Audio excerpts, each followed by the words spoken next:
The following is a presentation of KBEK Sports, local sports. Past the 25, to the 20, to the 15, he's gonna high step into the end zone, touchdown! Here, wide receivers split each side. He's still going into the end zone. East Central Minnesota, the action starts now.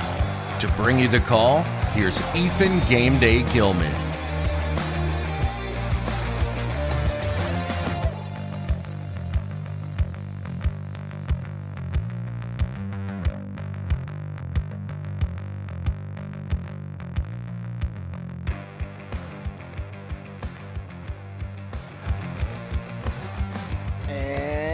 Good evening, ladies and gentlemen, and welcome to Mora, Minnesota for tonight's baseball game here between the Mora Mustangs and the Aitkin Gobblers. Good evening, ladies and gentlemen. I am Ethan Game Day Gilman, and I am out here in Mora, Minnesota, set for this great River Conference matchup between these two baseball teams, and it should be a good one. I'm excited for this one, actually. Been looking forward to this one since last week.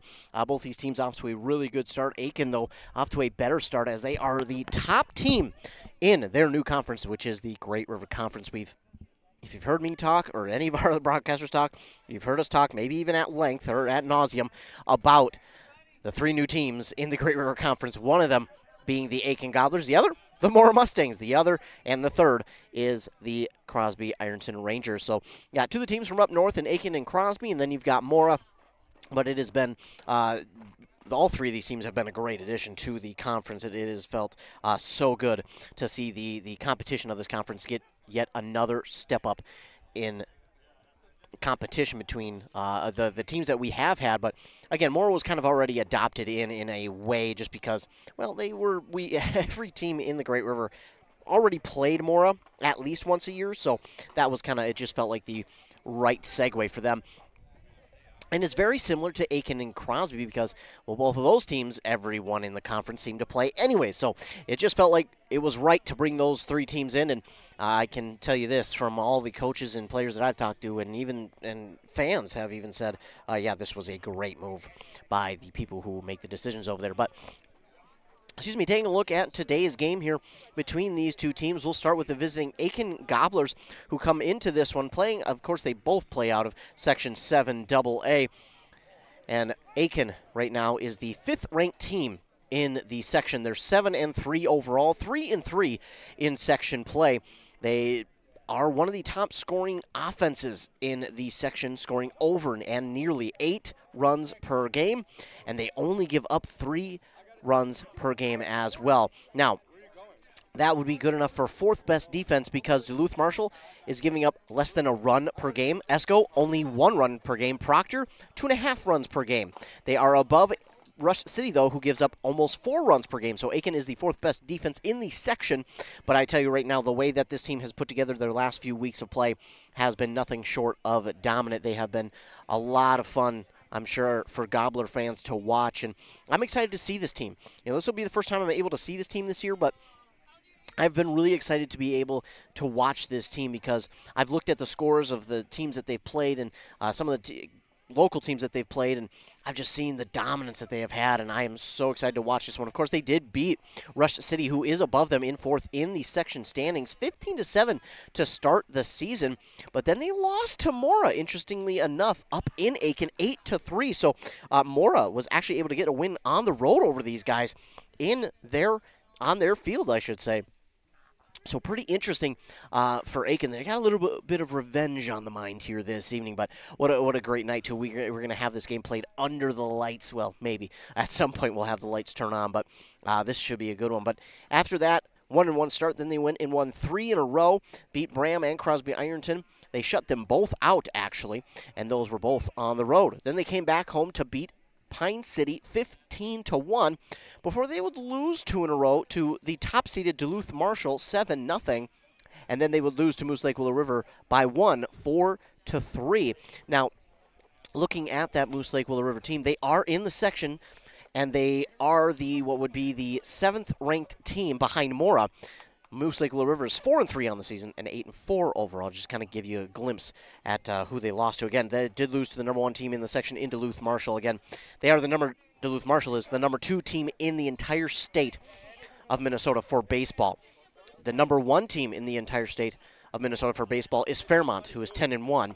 The number 3 team, Providence Academy. So they're up there with some elite names. But continue to look at Aitkin again.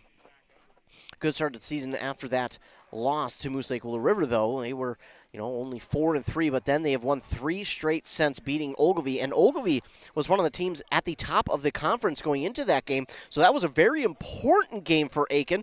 And a shutout, I don't think a shutout is anything that Ogilvie expected, because Ogilvie was on a little bit of a run into that game as well. And for Aitkin to be able to shut them out, that is a big win for the Gobblers, especially getting that one at home. They had a postponement game against Rush City, which, again, would have been a really good one to be a part of, to see, because that game, I'm telling you, when those 2 teams play again, that could be fireworks. But moving on past that game, here just this last week for Aitkin, they were on the road and then had a game at home. Their road game was in Isle against the Mille Lacs Raiders, who have had a really good start themselves and have got a fantastic pitching crew. But they won that game 10-4, and then they beat East Central 11-1. That is how they got to their 7-3 record at this point of the season. Now again, they've got a 3-game road stretch here from this week, stretching into early next week. They'll have 2 games this week on the road. Mora is their first one, then Proctor on Thursday. And then they'll be in Pine City next Tuesday. And then they finally get a 3-game home stretch against Greenway, Nashua, Keewatin on Thursday next week. Then the next Thursday, it looks like actually that same Thursday, they will get to host Crosby Ironton. So it looks like they'll actually have 2 games that day, a doubleheader. And then the following Monday, they'll host Mesabi East. So a road stretch here that will prove to be a little bit difficult, especially tonight, but then they get a home stretch against a few teams that aren't having the greatest of seasons, so maybe leaning in their favor a little bit. But taking a look at the conference for Aitkin, trying to see when that makeup game with Rush City will be, because again, I'm telling you what, when those two teams play again, it is going to be so much fun to be able to either watch, be a part of, or just be there to see what all happens. But looking at it, looks like nothing here coming up in the next couple weeks. Looks like they will actually host Foley next Monday. So again, the MinnesotaScores.net schedule is a little bit off at times, so you always got to take it with a grain of salt every once in a while. But looking at it for Aitkin, coming up for them, as we'll look at their conference schedule, because that is the most accurate. Of course, again, today is Mora, Thursday's Proctor, and then next Monday they will host Foley before going on the road to Pine City. And it looks like actually that next Thursday they will have a doubleheader against Pequot Lakes and Crosby Ironton, so very much different from MinnesotaScores.net. And then the following Monday they will host Mesabi East before going to Hinckley-Finlayson, and then they get to host Rush City on May 22nd. So there's that game that will be coming up, and that would be a great one to be a part of. Unfortunately, may not be able to get up to Aitkin for that one, but we'll wait and see. We're going to get a commercial break here, and then when we come back, we're going to talk about Mora and what the Mustangs have been up to here at the beginning part of this season, as you're listening to this game on Nice 95.5 KBEK. Are you interested in a technical degree that can quickly help you land your dream career? Or maybe you've always dreamed of going to a 4-year college, but you'd like to start close to home? Either way, Pine Technical and Community College has you covered. PTCC offers more than 50 degrees in hot fields like healthcare, information technology, advanced manufacturing, and business. PTCC is now accepting applications. Financial aid may be available. Go online to pine.edu for more information. Pine Technical and Community College, connect with success. Loading the kids in the car, brokering peace in the back seat, mastering the snack handoff without even looking. Why are simple things sometimes so complicated? Thankfully, with auto owners, insurance doesn't have to be one of them. We work with independent agents who keep insurance simple, so you can worry about more important things, like figuring out what's growing in that cup holder. That's simple human sense. Contact your local auto owner's agency, Pine Insurance Agency, at pineagency.us today. Back here on Nice 95.5 KBK, the home for tonight's Great River Conference game between the Mora Mustangs hosting the Aitkin Gobblers. The Gobblers are on top of the conference. I do want to shout out the Gobblers, though, real quick. Yeah, I am set up right to the side of their bullpen here tonight. And during the JV game, a good chunk of the varsity guys, it felt like all of them, honestly, came over and had a great conversation with me. They were extremely polite.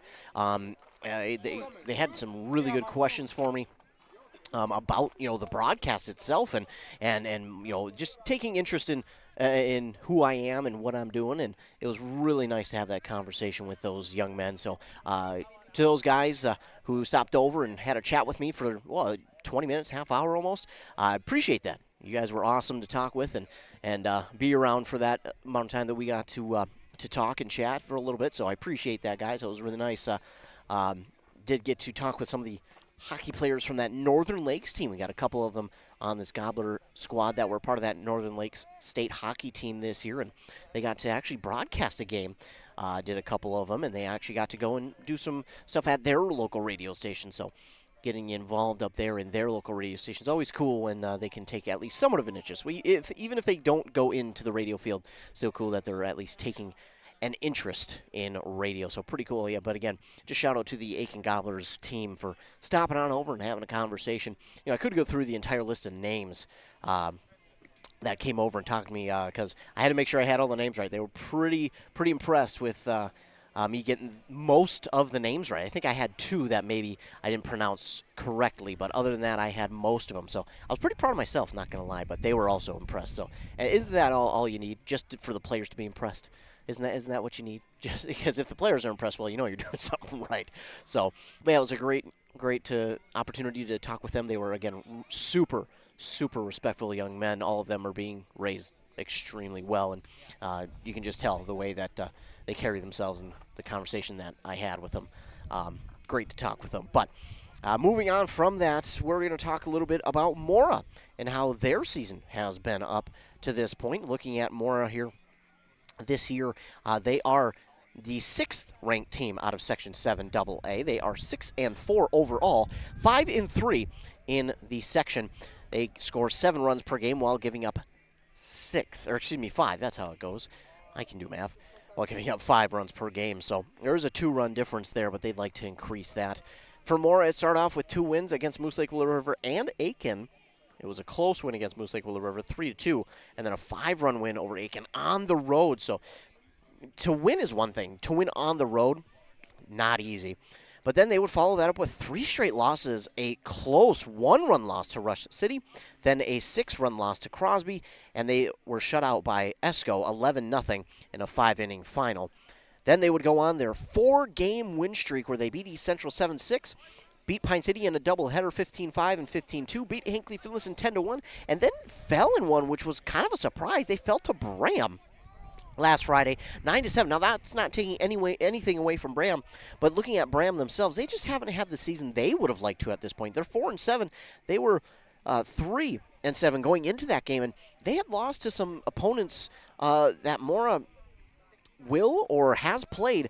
So, like Aitkin, they lost 6-0 to them. They lost 8-7 to Ogilvie, which is a close one. They lost 5-0 to Mille Lacs, 8-2 to Rush, 11-3 to Crosby, 4-3 to Mille Lacs then again, and then 4-0, I think that was only 3-0, to Pine City. So it wasn't the performance they would have liked to have against Pine City, that's for sure. But just looking at some of the common opponents they have and the teams that they've lost to, I think for more even, they were surprised that Bram came out and gave them a run, quite literally a run for their money. And Bram came out here Friday and got the upset win, 9-7 over Mora. So Mora's coming into this early week game and saying, okay, we lost last Friday in a game that we felt like we really shouldn't have lost. That was not only that, it was a conference game. We were 5-2 going into that game against Bram. We have to come out and win this game. There's just no ifs, ands, or buts about it because not only we beat them at their place. Now we're at home, and we just lost a conference game. We have to come back and win this one if we want to stay in the conference race.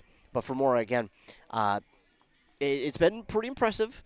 Some of the games they've really been able to do their work. But, again, you have some of these games like the 7-1 loss to Crosby, the 11-0 loss to Esco, that are just make you look at it and go, what happened? I haven't been able to call enough of their games yet to really go, okay, well, this happened, that happened. But I'll be interested to see what tonight's game provides because it is going to, again, I think this is going to be one of the better games here this week. And maybe, I wouldn't say, maybe of the month. This might be one of the games of the month.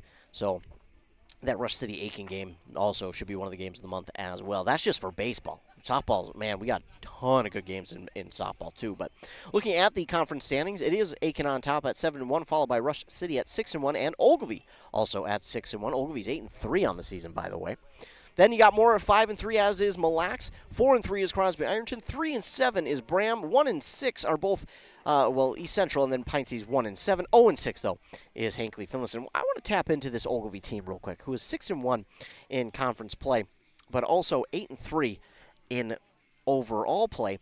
They are also in their section, in their section, they have a really good record as well.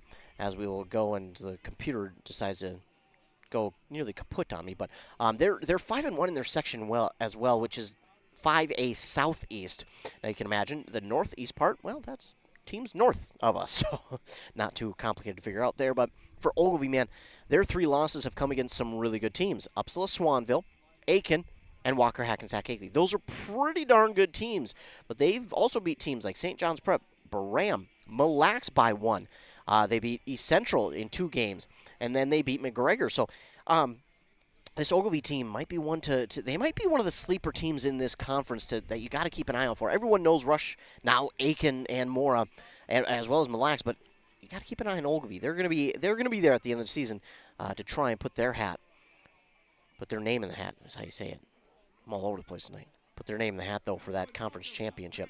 Of course, playoffs are at the end of this month, believe it or not. I know I couldn't even believe it when I saw it, because I looked it up. I was like, let's just look it up for whats and giggles. And playoffs start Tuesday, May 27th, ladies and gentlemen.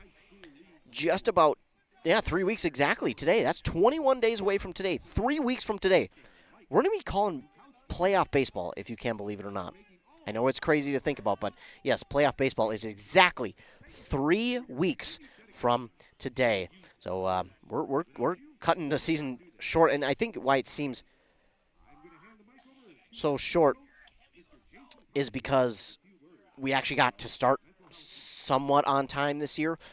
Normally we're not starting till May or the second week in May, but this year we actually got to start in April. So I think that's why the season feels like it's closing up so quickly than it has in years past. But we are going to get set for this one. Of course, head coach for the Mora Mustangs, Jason Pautsky, delivering a message on Mental Health Month. That is May. Mental Health Awareness Month is May. Of course, you want to, I don't know how to say it without going too dark, but just check on people every once in a while. Even the happiest people need some looking after, need some cheering up. Having dealt with mental health myself, some mental health problems, just to have someone there to even check on you.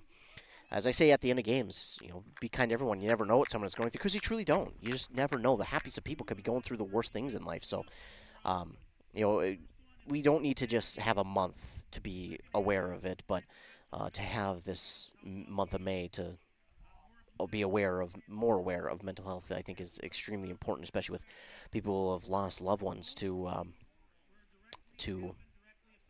unfortunate circumstances, we'll put it that way, so as not to get too dark on the broadcast. But just remember to be there for everyone, even because, again, a lot of people don't talk about what they're going through, as they might be embarrassed to, or they just don't feel like they should. So we should always be there for the people who need it and who don't even necessarily show it all the time. But that is month of May is Mental Health Awareness Month, and the Mora Blue Devils are going to be having their mental health awareness game.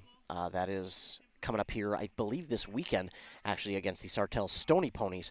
It's an exhibition game, but it is their mental health awareness game coming up here this Saturday, May 10th, against, again, the Sartell Stony Ponies. So, again, that is going to be one that should be paid attention to. We've got someone speaking here. Trying to listen as to what is coming up, but can't quite hear. But yeah, so if you want to come out and support the Mora Blue Devils here this Saturday, they're going to be the Sartell Stony Ponies coming into town for an exhibition game at 1 p.m. on Saturday. So as we get set for this game to get underway, we will take, I think, one last commercial break. We will try.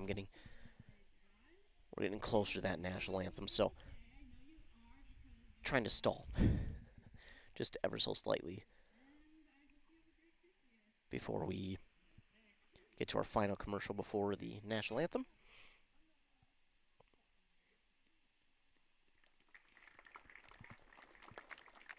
But again, just Pautsky birthday. Yeah, I couldn't hear if it was today or another day, but we're going to get our starting lineups, and then we'll have our national anthem. So this will be time for a word from our fine sponsors here. We'll come back with First Pitch on Nice 95.5 KBEK. The mushroom melt is back at A&W. How does this sound? Sautéed seasoned mushrooms and onions with melted Swiss cheese on your choice of a juicy burger or grilled chicken. Then add golden french fries and a medium soft drink. It's the mushroom melt and fries combo at A&W. Now, top it off with a classic A&W root beer float featuring vanilla soft serve and made fresh root beer, all in a frosty mug. Or how about the A&W root beer freeze? Signature combos and delicious treats always at your local A&W restaurant in Pine City. Embrace Orthodontics offers a unique specialized approach to orthodontic treatment with custom braces or Invisalign. The team at Embrace loves getting to know their patients personally and takes the time to make sure all your questions are answered. Their board-certified orthodontists use only the latest in modern technology to give you the best outcome possible. They work with your insurance company and offer flexible financing options to fit your budget. Call today to set up your free exam and see how Embrace Orthodontics can transform your smile. More online at embracemn.com. That's embracemn.com. Need a prescription or medication advice? Wellia Health's community pharmacies in Mora and Pine City are open Monday through Friday from 8:30 a.m. to 6 p.m. and on Saturdays from 8 a.m. to 1:30 p.m. Our friendly pharmacists are here to answer your questions and to help with prescription transfers. Call us at Pine City 320-322-5141 or Mora 320-679-3999 or visit welliahealth.org. A Lennox air source heat pump is a high-efficiency air conditioning unit that can also heat your home or business during the spring and fall. It's more economical than heating with propane. Have Dale's Heating and Appliance install your Lennox air source heat pump. Ask Dale's how you can receive up to $1,000 in rebates for your air source heat pump system. And ductless mini splits also qualify for up to $1,000. Visit dalesheatingandappliance.com. Conditions apply. See dealer for details. Brad here from Lee's Pro Shop in Pine City. We're a full-service lettering shop with a full line of athletic supplies for any sport. We have professional staff here at Lee's Pro Shop to customize your orders. We are the pros who specialize in athletic apparel and equipment. We even do trophies and awards as well as computerized engraving in the store. Let Lee's Pro Shop help you with any athletic apparel. Lee's Pro Shop, servicing our communities since 1973, where the passion for sports begins. Again, this game being broadcasted live on Nice 95.5 FM. Before we get to our national anthem, I just want to give a shout out to all of our fine sponsors who sponsor this and every other broadcast that we do here on Nice 95.5 KBEK. So I promise this will be the last break, and then we will be back for First Pitch here on KBEK. Resetting your password, unsubscribing from emails, printing anything. Why are simple things sometimes so complicated? Thankfully, with an auto owner's insurance independent agent, getting the right coverage for your business doesn't have to be one of them, so you can get back to more important things, like learning how that printer works. That's simple human sense. Contact your local auto owner's agency, Pine Insurance Agency at pineagency.us today. Need reliable energy? Burnett Dairy Cooperative has you covered with top quality propane services. Whether you're heating your home, running your business, or firing up the grill, our propane is safe, efficient, and always dependable. Choose Burnett Dairy Cooperative Propane, your trusted partner for all things energy. Stay warm, stay powered, stay local. Your journey to smile with your forever starts at Embrace Orthodontics. The team at Embrace is committed to providing world-class care and a remarkable orthodontic experience. Choose between custom Light Force braces or Invisalign clear aligners with locations in Pine City, Lindstrom, and Cambridge, and a plan to fit your budget whether you have insurance or not. Embrace Orthodontics will make your smile journey comfortable, convenient, and customized just for you. Visit EmbraceMN.com today to find out how to set up your free exam. EmbraceMN.com. Embrace Orthodontics, a smile you will embrace forever.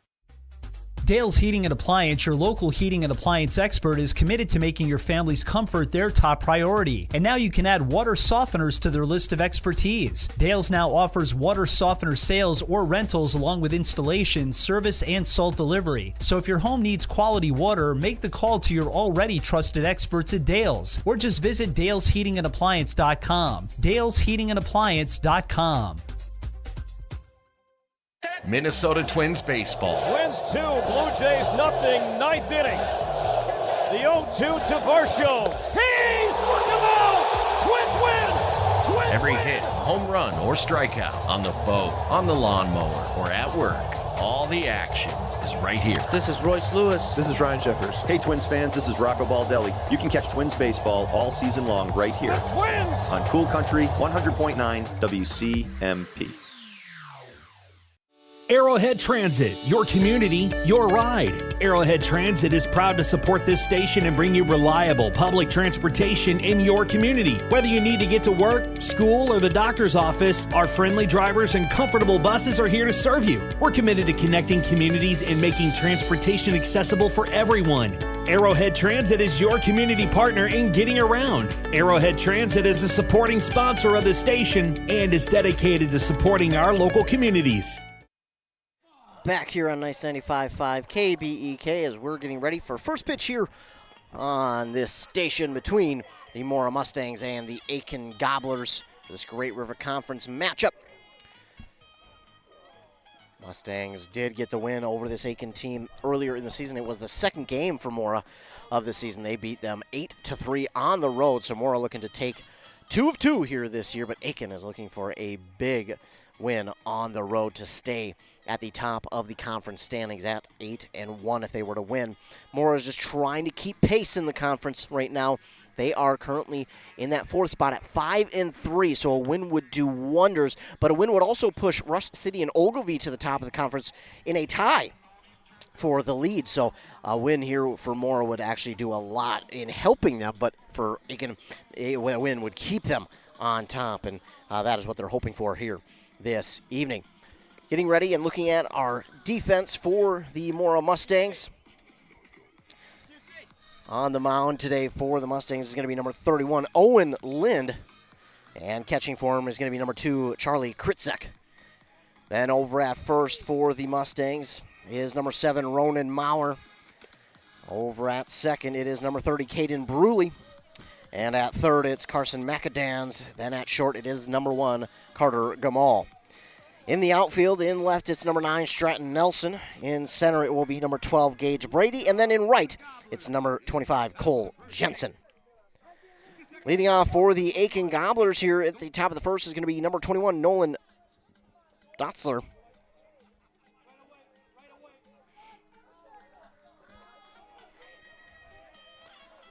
Dotzler will lead off for the Gobblers. Sun is setting, and it's just at the right point where it's blinding me. That doesn't seem too fair, but you know, I push through. Anything Game Day Gilman, of course. First pitch is in there for strike 1 from Owen Lind.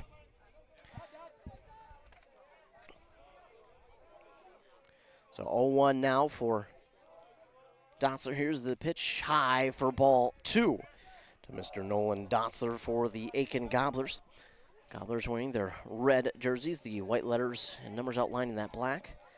White pants, the red socks with the 3 stripes in black outlined in white, and then the white hat with the red bill and that red A on the front of the hat. Meanwhile, this next pitch is in there by Owen Lind for strike 2. So 1-2 now for Nolan Dotzler. And Lind looks for the strikeout, but this is swung on and hit out towards center. Gage Brady is not going to get there. Instead, it's in right a little bit further than any of us expected, and it is caught out there by Cole Jensen off the bounce for a single for Mr. Dotzler. 5 pitches for him in that at-bat. And now it's John Pilarski to the plate for the Gobblers. Runner at first, nobody out.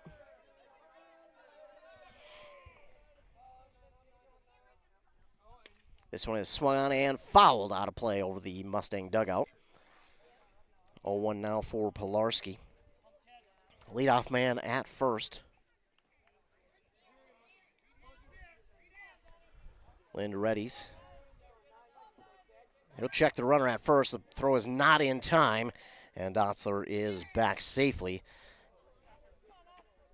Had to dive back, but he is still back safely. So Lind, that was a good throw by Lind, though. Good accuracy. Meanwhile, here's the 0-1 to Pilarski. And that is going to be in there for strike 2. So 0-2 now. John Pilarski is down in the count. Runner at first is the leadoff man. Lind readies. Here's the 0-2. This one is swung on. It's going to be a chopper to short. He'll lob it over to second, throw into first. Not in time. Man, I'm all sorts of off. That's what you get for not calling games throughout much of the spring and being on vacation for 2 weeks. So it'll be a fielder's choice. The runner will be out at first, and Pilarski will be safe at first. Did I say out at first? He's out at second, and then Pilarski's safe at first. Good grief. We'll figure it out sooner than later. So one down now for Drew Paulbeck. And they'll again check the runner at first, but he is back safely. Again, had to make a dive back, but he is back safely nonetheless. Drew Paulbeck at the plate. And again, we'll check the runner. This one a little bit closer, but it pops out of the glove of the man over there at first. That is, of course, Ronan Maurer. I couldn't tell if it got his cleat or not over there. Again, sun is kind of in my eyes, so I can't quite fully see it clearly. Meanwhile, Paulbeck looking for the first pitch. He gets it. This one is out towards right. It is a little bit of trouble for the right fielder, and it is going to get down just past his outstretched glove in there and right. It's going to be a double, and they're going to hold the runner at third. They were going to send Pilarski, but they decided not to. And Paulbeck is in with a stand-up double. Runners in scoring position with one down, and that will bring up to the plate the cleanup batter, Jake McGuire. McGuire stepping into the right-handed batter's box. One down, and he's got those runners in scoring position, so a scoring opportunity here for him. Lind with the pitch, sets outside for ball one. So now the Mustangs are in a jam here that they have to try and get out of. Owen Lind trying to get out of, but you got to give credit there to Drew Paulbeck. That was a beautiful shot over to right, but almost made a play on it to the right fielder.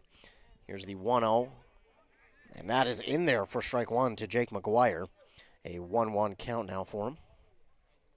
As Lind readies, gets the signal, and the 1-1. That one's going to be called ball two. 2 balls and 1 strike now for McGuire.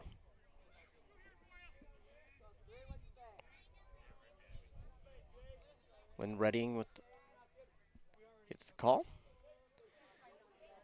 And the 2-1. Just off the plate for ball 3. So 3-1 count now for Jake McGuire, the cleanup man. At the plate with runners in scoring position. Only one down. So Lind and try and avoid putting one over the heart of the plate. And that one is swung on and hit into the infield for a pop-up and caught by the second baseman. So less than ideal there for McGuire as he pops out. And now that will bring to the plate the number 5 batter, Cole Trotter.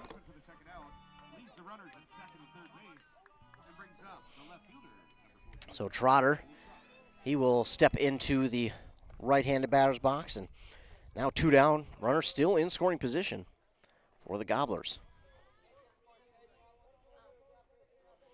Lind readies, here's the pitch. High for ball 1.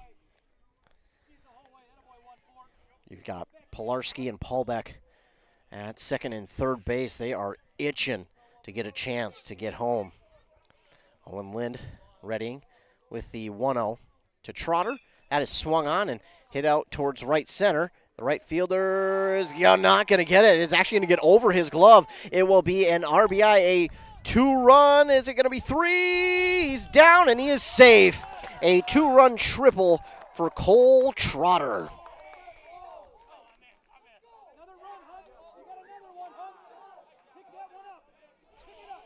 So 2-run score there for Trotter. And that will make it a 2-0 game. So still 2 down, runner at third now for the left-handed batter, Hunter Moreland. Moreland looks at ball 1. Lind.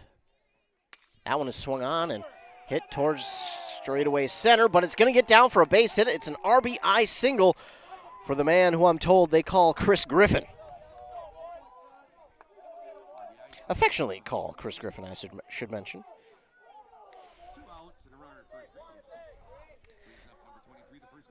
Now we know, in talking with some of the Aitkin guys in pregame, telling me how they might listen back to hear the call. So hopefully they get a kick out of that one at least.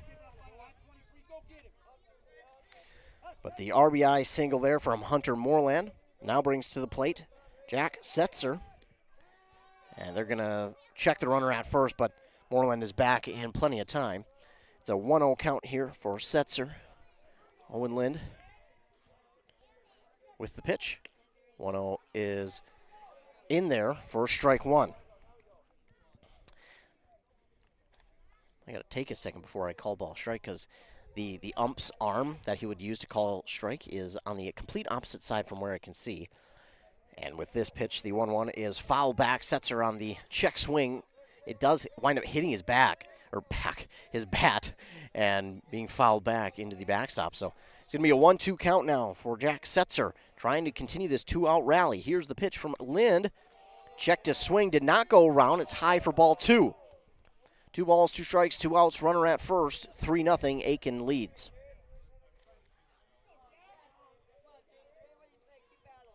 Lind readies. Here's the 2-2 delivery.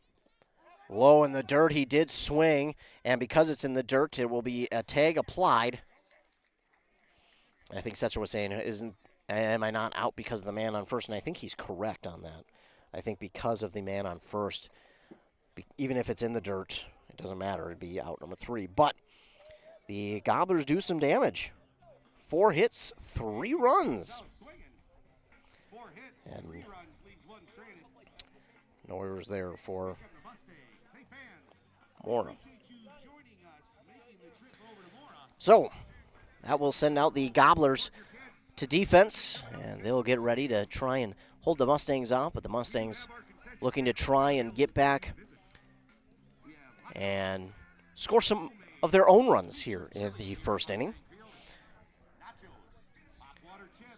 While we have a moment, we'll take a look at the Aitkin Gobbler defense as they get ready. On the mound and pitching is going to be number 2, Drew Paulbeck. And behind the plate, catching for him is number 9, John Pilarski. Then over at first, it's number 23, Jack Setzer. And over at second, it's number 21, Nolan Dotzler. Then at third, it is number 24, Hunter Moreland. And at short, it is number 3, Jake McGuire. In the outfield for them, over in left, it is number 14, Cole Trotter. In center, it's number 6, Jack Jacobson. And in right, it's number 5, Braxton Hoos.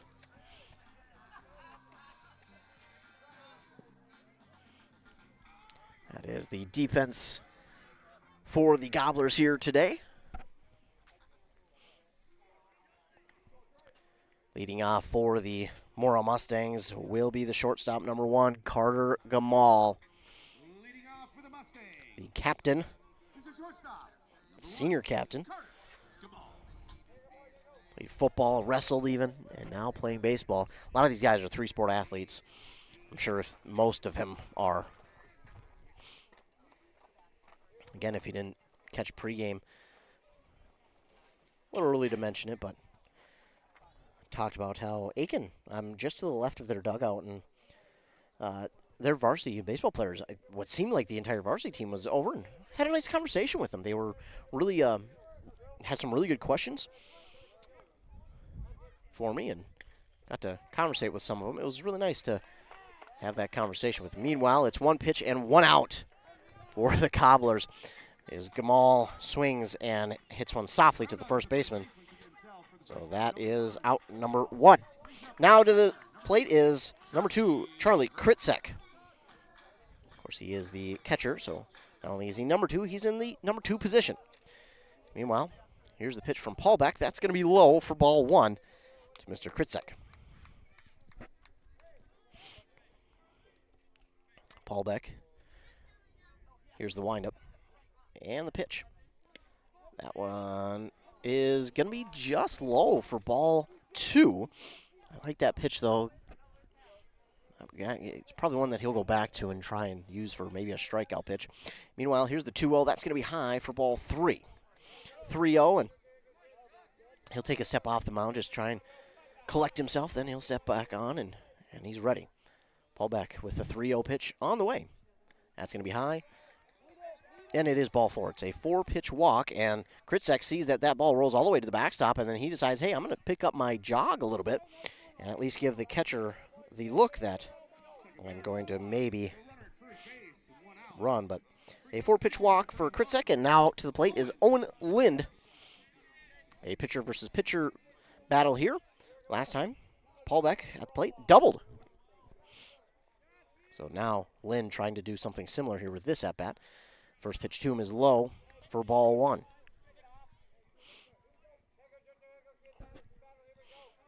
Paul Beck. Glance at the runner at first. And here's the 1-0. That's in there for strike 1 to Owen Lind. So for Paul Beck, 5 straight pitches that were off the plate. This one finally gets across, and that's got to give him a little bit more confidence now in this at-bat. Runner at first, 1 down. Here's the pitch. That is going to be low for ball 2, though. The old announcer's jinx there came back to bite me. So 2-1 now for Owen Lind.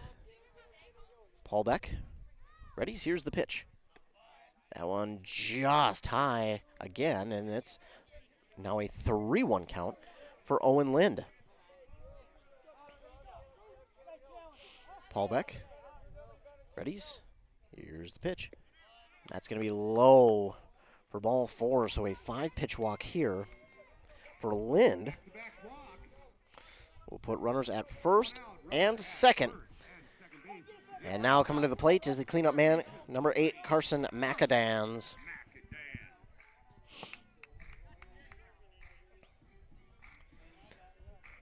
Oh, Paul Beck, he's also in a little bit of a jam here. 1 out, runners at first and second. First pitch, that's in there. That is going to be strike 1. That's a good-looking pitch. And meanwhile, the catcher, Pilarski, going to have a word with his pitcher, Paul Beck. They're just going to have a quick conversation. And I mean quick. He got to the mound and basically turned around. It was just he had just quick one thing to say to him about this at-bat, and now we're ready to go once again. 0-1 meanwhile for McAdams. Paul Beck readies, and the 0-1. Swung on, and this one's grounded towards the second baseman. He'll throw on to second for 1, on to first for another. Not going to be there in time. So nearly getting the double play, but it's again going to be a fielder's choice. But you've got runners on the corners with 2 down, and that will bring up to the plate number 7, Ronan Maurer. So runners at the corners. 2 down here in the top of the first for the Mustangs as they try to get a little 2-out rally going for themselves.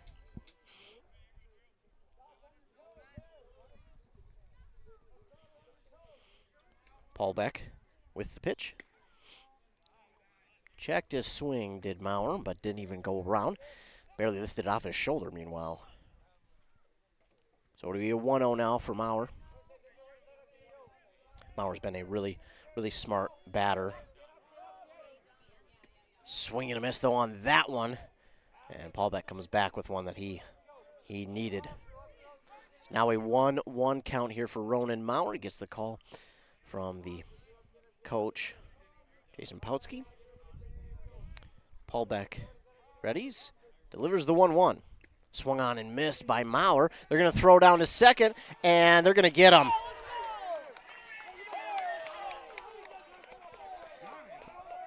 And they will get Macadans trying to steal second.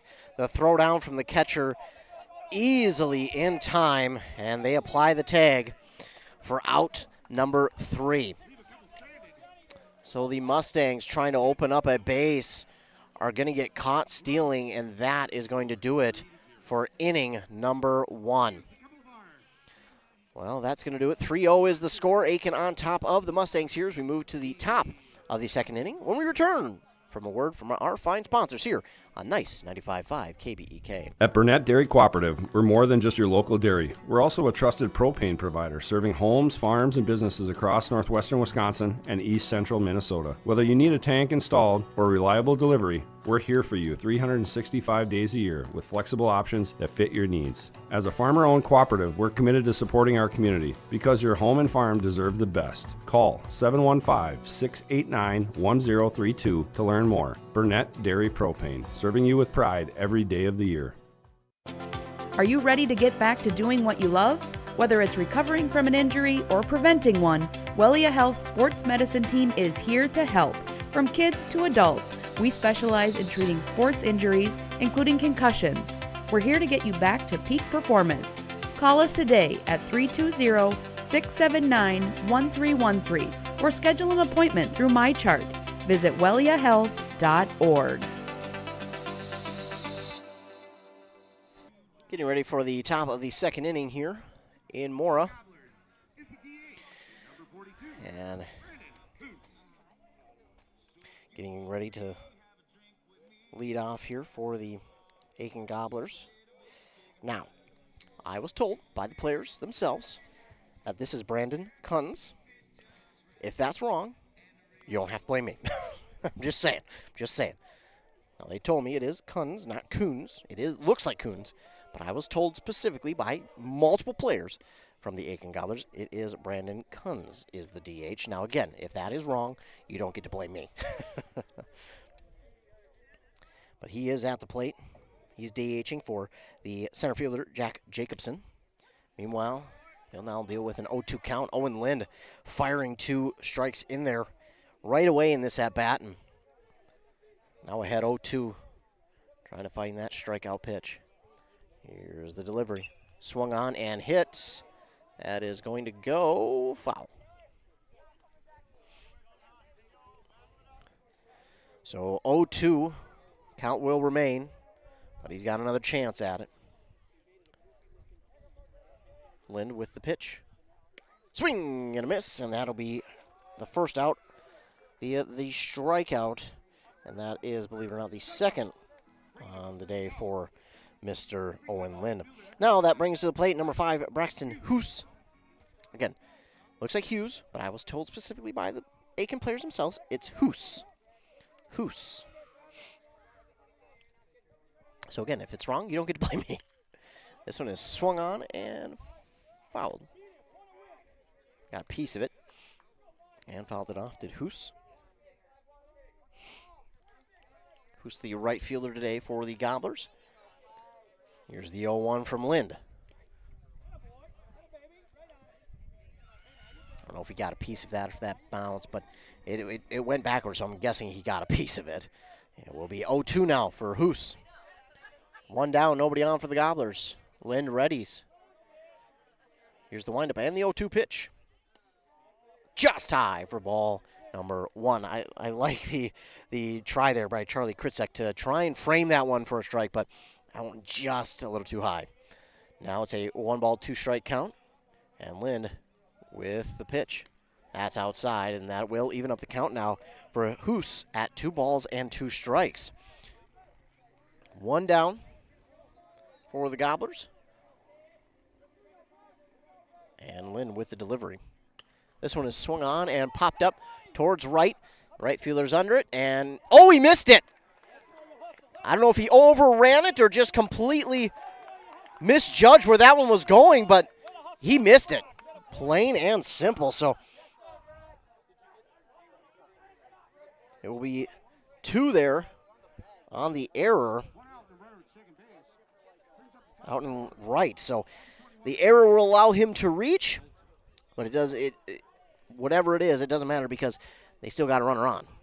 So runner at second, one down, and now back to the top of the order for the Gobblers to Nolan Dotzler.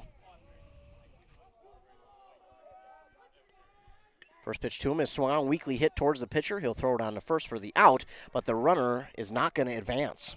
So with that soft hit, the runner does not advance to third. He'll be stuck at second, and now to the plate is John Pilarski. So all of a sudden, a quick out via the strikeout, then a error out and right leads to the man at second for the Gobblers, then a quick ground ball back to the pitcher for second out, and now the Gobblers trying just to get a two-out rally to go maybe again, but Owen Lind seemingly has found a rhythm here in this second inning. Meanwhile, the first pitch there to Pilarski is high for ball one.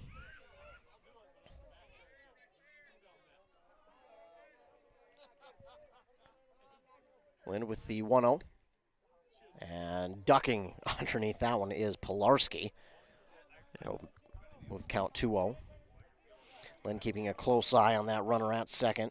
And Braxton Hoos. Hoos has got a decent lead, too.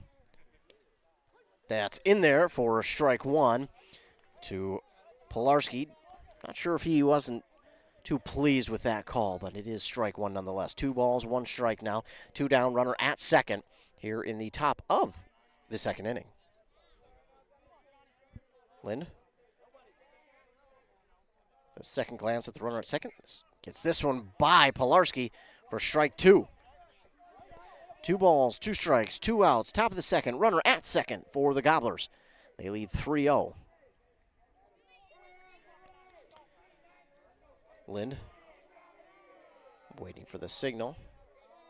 Gets one he likes, and again, he'll keep an eye on that runner at second. And he'll step back, throw to second, and, well, no one was there, but he threw it anyway just to at least make Hoos think about it next time. So, no pitch, so we'll stay at 2-2. Lind with the pitch. That's going to be ball 3 to run it full for Pilarski. Looked like a good pitch just out of the zone, though. So now, Lind with the full count delivery. That's low for ball 4. What a battle at the plate between those two. That was a good battle, but Pilarski eventually wins it. And now to the plate is Drew Paulbeck with a runner at first and second. And again, Paulbeck got the best of Lind in their first at-bat, getting a double. Meanwhile, this first pitch is in there for strike number 1.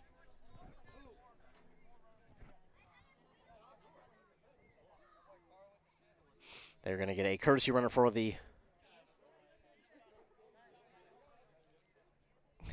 catcher. He gave the helmet to the courtesy runner, who is number 4, Adam Martinson, but he had a helmet on already. Trying to be a good teammate, but Martinson already had a helmet. So they have that courtesy runner over there at first. It's an 0-1 count already for Paulbeck. They did not get the time call before that first pitch went by. This one is fouled off and out of play into the woods behind the field here. So it'll be a 0-2 count now for Drew Paulbeck. Looking for a big swing here. A single will probably score a run because Hoos over there at second, he's got some wheels. Here's the 0-2 in the dirt. Nice job, though, by Kritzek, blocking that one, keeping it in front of the plate. So a 1-2 count now for Paulbeck. 2 down, runners at first and second. Lind will again check the runner at second, but Hoos is back safely.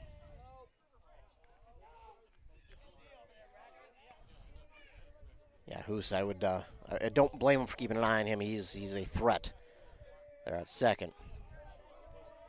But Lind here delivers. This one is swung on, and it is going to be taken by the second baseman, and the shortstop will tap second for the out. So the Gobblers strand 2 there. No hits and no runs. The 1 error for the Mustangs out there in right. will bring us to the bottom of the second inning, and it will be the Mustangs' turn to try and get something going offensively.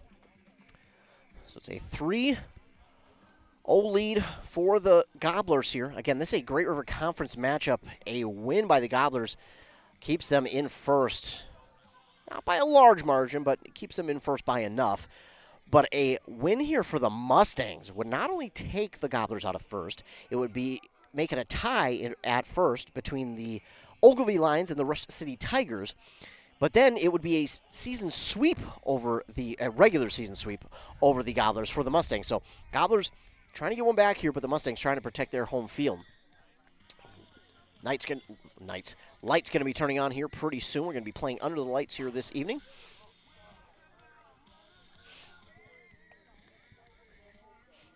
As we get ready to begin the second inning, leading off for the Mora Mustangs will be Ronan Maurer. Why? You might be thinking to yourself, didn't he lead off, or didn't he bat last inning? Technically. But he didn't get to finish because McAdams was thrown out trying to steal second. So that is why he is leading off. As Ronan Maurer makes his way to the plate.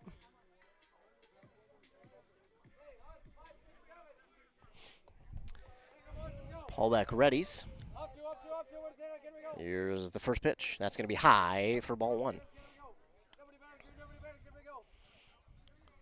1-0 count for Ronan Maurer. Here's the 1-0 delivery. Swing and a miss for Maurer out in front of that one. He evens up the count, 1 ball, 1 strike here at the top of the, or bottom rather, of the second, but the leadoff man. I knew what I meant. 1-1 is swung on and missed by Maurer again, and that'll make it a 1-2 count. And Paulbeck out in front on this one. Got him guessing. And here's the 1-2 looking for the strikeout. Swing and a miss, and strikes him out swinging for out number 1. Well, with 1 down, that brings up to the plate the center fielder, number 12, Gage Brady. Brady, a really, really good basketball player. He'll be going to the University of Wisconsin Superior. You guessed it, in Superior, Wisconsin, where he'll actually continue his basketball career. Meanwhile, Paulbeck ready. Here's the windup and the pitch. That's in there for strike 1 to Gage Brady.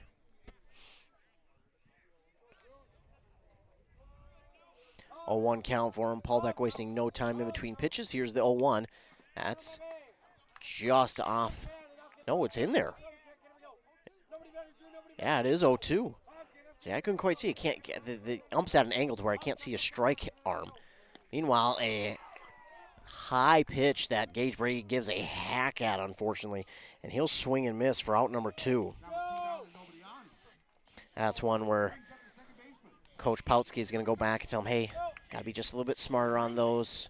Don't want to be hacking like that. 0-2, especially with that one's that high in the zone. Meanwhile, here is Caden Bruley. He'll get a piece of that one, but foul it back. So it's going to be 0-1 anyways. And Paulbeck has really kind of just come out and decided to dominate on the mound this inning. It's the 0-1. In there for strike 2. And all of a sudden, Paulbeck is in a rhythm himself and is trying to make it a 1-2-3 inning. That's going to be 1-2-3. There it is. So Paulbeck goes out, strikes out the side.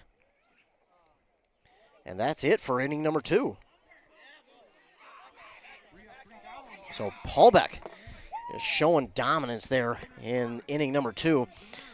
Not a bad inning for pitchers here in the second.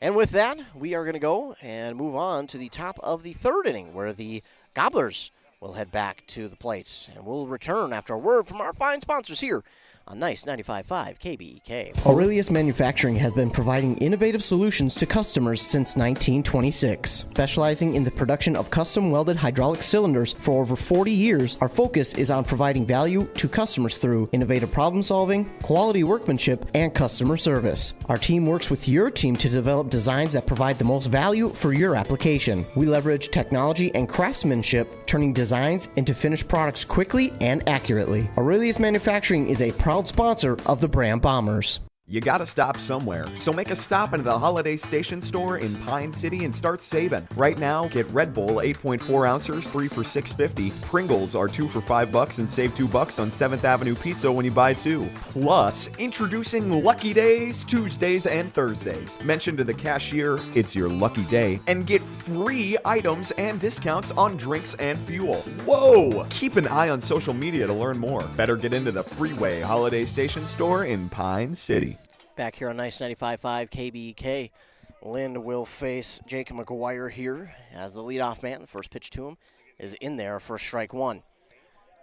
Both these pitchers now, after that first inning, have been doing a really good job of throwing first pitch strikes. Owen Lind gets another one there with that strike call to McGuire, and here's the 0-1. Swing and a miss for him, and it's going to make it 0-2. So Owen Lind ahead quickly, 0-2 against Jake McGuire. And he's trying to match what Paulbeck did there in the second.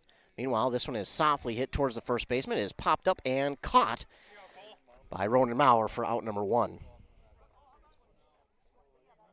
So 1 down now for the Gobblers. That will bring to the plate number 14, Cole Trotter.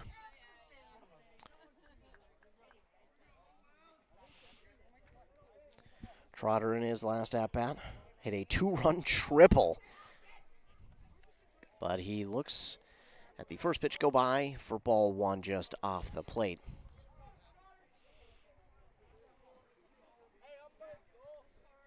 (1-0) now for Trotter. Lind with the pitch.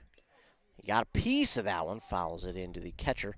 And unfortunately, I think the catcher caught that one in a bad place. If you're a dude, you know what I mean. I don't need to go any further. Ooh, a little bit of pain there.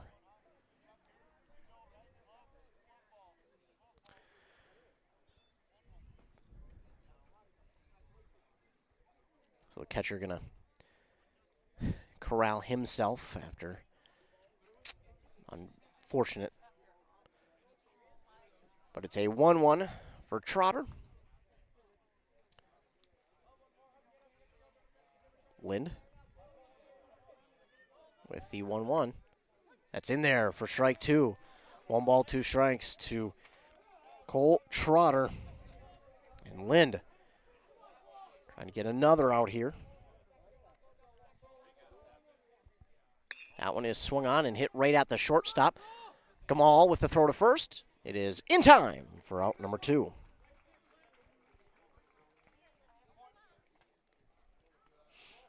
Now that brings to the plate number 24, Hunter Moreland. Again, the young man who the teammates affectionately call Chris Griffin. And if you don't know who Chris Griffin is, you got to watch Family Guy. But again, they affectionately call him that. So 2 down now for the Gobblers. It's strike 1 to Mr. Moreland.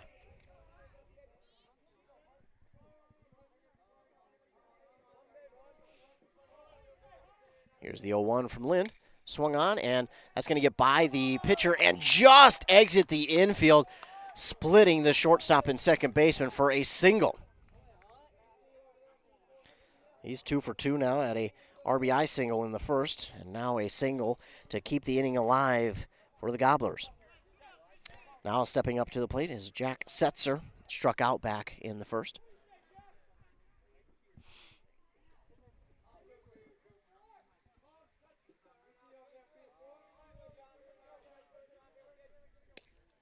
That one's in there for strike 1 from Owen Lind. So an 0-1 count now for Setzer.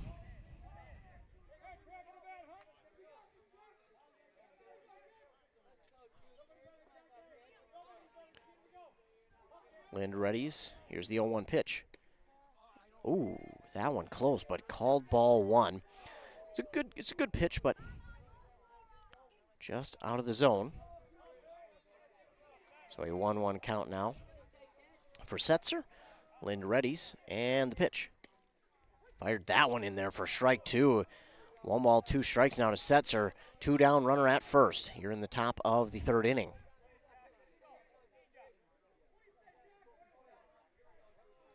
Lind looking for the strikeout pitch. Here's the delivery.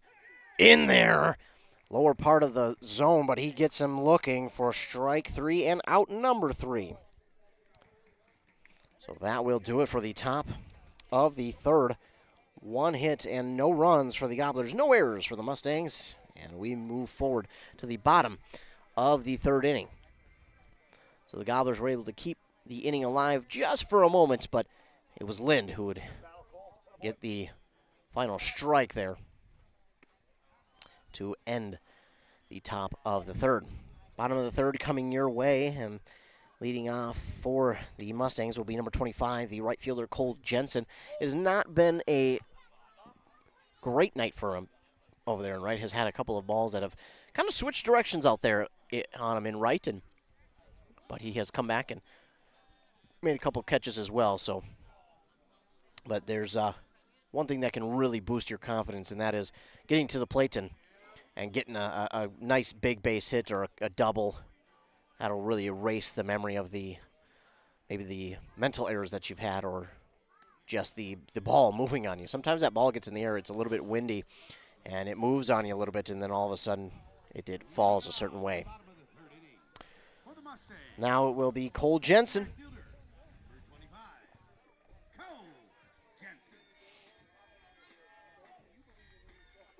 Using that John Cena walk-up music.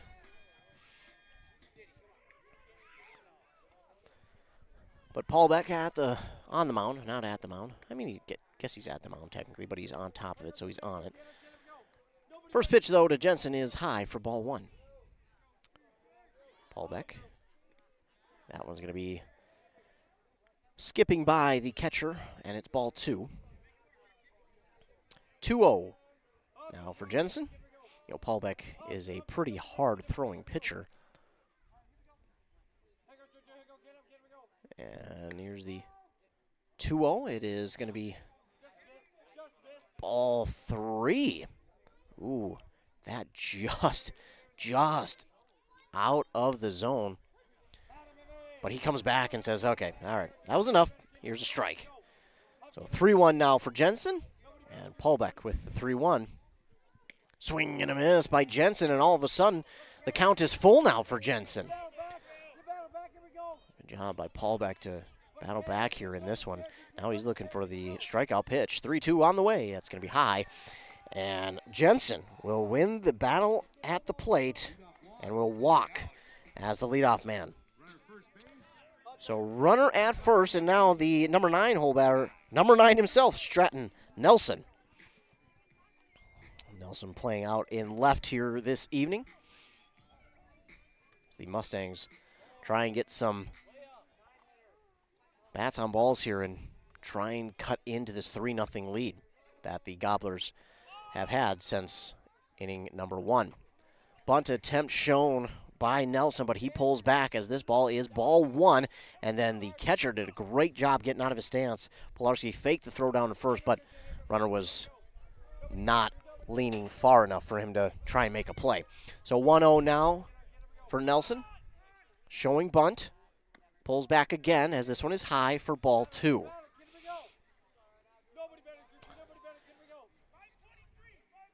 And for Paul Beck, he's trying to get this ball over the bunt to still make it a strike, or even to get him to get a pop-up bunt. Bunt shown again by Nelson. Pulls back on it, and it's going to be strike 1. So 2-1.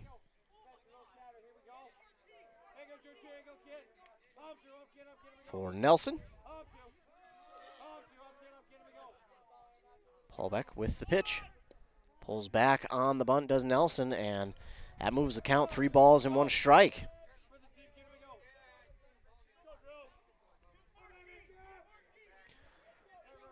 Three balls, 1 strike for Nelson. No outs, leadoff man at first. Paul Beck readies, and here's the pitch. Showing bunt again. It's high for ball 4. So a second walk in a row. And now runners at first and second, and we'll head to the top of the order for the Mustangs. It's Carter Gamal now at the plate. And they'll come out and have a mound visit with Paul Beck. Just get him that confidence back and him to understand that, you know, there's only 2 on. Now you can get 3 more outs here You've got a couple bags to get tagged out for a couple easy outs, and then you can worry about third. But get that double play ball induced, and then you got only one out to get. But for the Mustangs, to look at it on the other side, they're in great position now with your leadoff, your top of the order man, leadoff man, whatever you want to call him. Carter Gamal at the plate. This is a great opportunity for the Mustangs to get 1-2 runs back here in just one at bat. Again, you got to be smart at the plate. Paul Beck comes back with a strike, and that is much needed for him. He's the first 2 batters he walked, so that's a huge strike for him against the top of the order man in Carter Gamal. 0-1. That one swung on and missed by Gamal, and quickly 0-2. So Paul Beck just needed a second to catch his breath, and he comes back 0-2. But Gamal now 0-2. Got to be careful. He gets this one, a piece of it. That's straightaway center. The center fielder's on it and grabs it for out number 1. They wanted to take up at second. They're not going to get to. That throw from center is going to get in and hold the runner at second. Good throw out there from the center fielder, Jack Jacobson. So that will hold the runner at first and second, and now 1 down. That one hung a little bit more than Gamal would have liked to have, but almost enough to advance the runners. But almost only counts in horseshoes and hand grenades, as my grandpa always says. Charlie Kritzek to the plate. 1 down, runners at first and second. First pitch is bounced to the catcher, but a great job by the catcher, Pilarski, to keep that one in front of him. 1-0 to, Kritzek.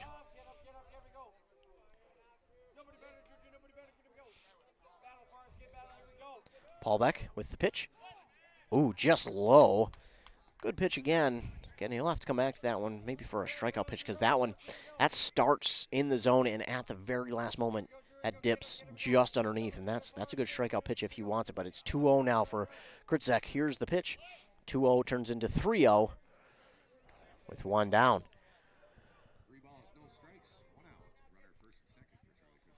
So Kritzek probably won't swing here, even if this one's over the heart of the plate. You normally don't get the green light on 3-0. Maybe later in the game if the score remains, yes, but 3-0 at this spot won't swing, and that one's in there for strike 1 from Paul Beck. 3 balls, 1 strike to Kritzek. 1 down, runners at first and second here in the bottom of the third. Aitkin still leads here on that Embrace Orthodontics scoreboard, 3-0. Paul Beck with the pitch. It is softly hit down the third base line. Foul. So that will be foul ball, and that will run the count full for Kritzek and Paul Beck. Looking for another strikeout pitch here, but Kritzek looking to put this one in play and at the very least advance the runners to get them in scoring position. Full count pitch all the way. That one is swung on, and it is looped out to left. Not enough to advance the runners. The left fielder is there. That one seemingly flew right to him. So that is going to be the second out, and now to the plate, Owen Lind, the pitcher. So the Mustangs were able to draw 2 walks to begin the inning, and then since we've had 2 fly balls for outs.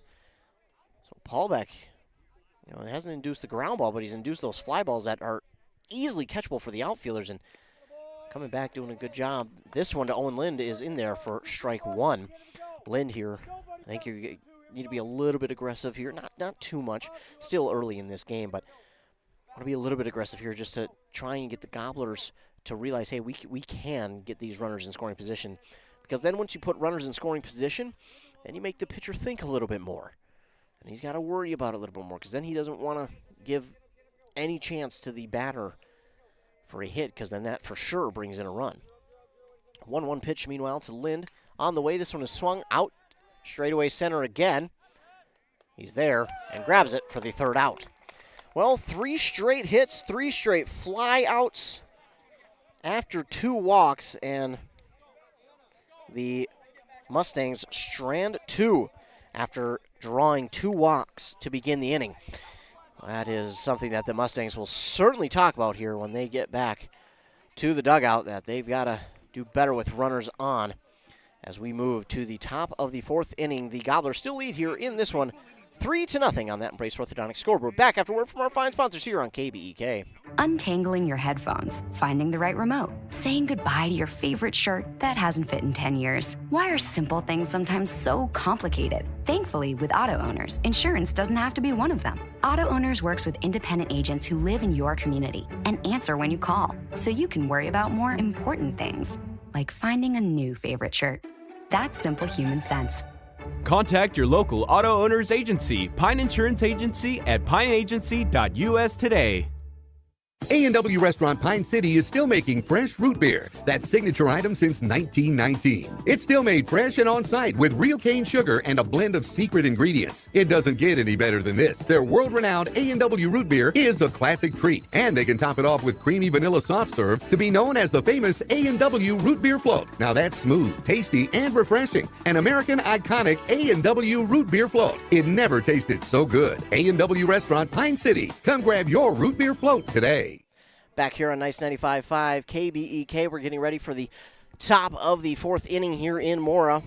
The Gobblers lead 3-0 on that Embrace Orthodontics scoreboard as we get ready for the 4th inning to begin. Again, Brandon Kunz up to the plate. Now again, I was told by the entire varsity baseball team for the Gobblers, that is how you pronounce it. It looks like Coons, but I was told it is Kunz. So if I'm pronouncing that wrong, you don't get to blame me.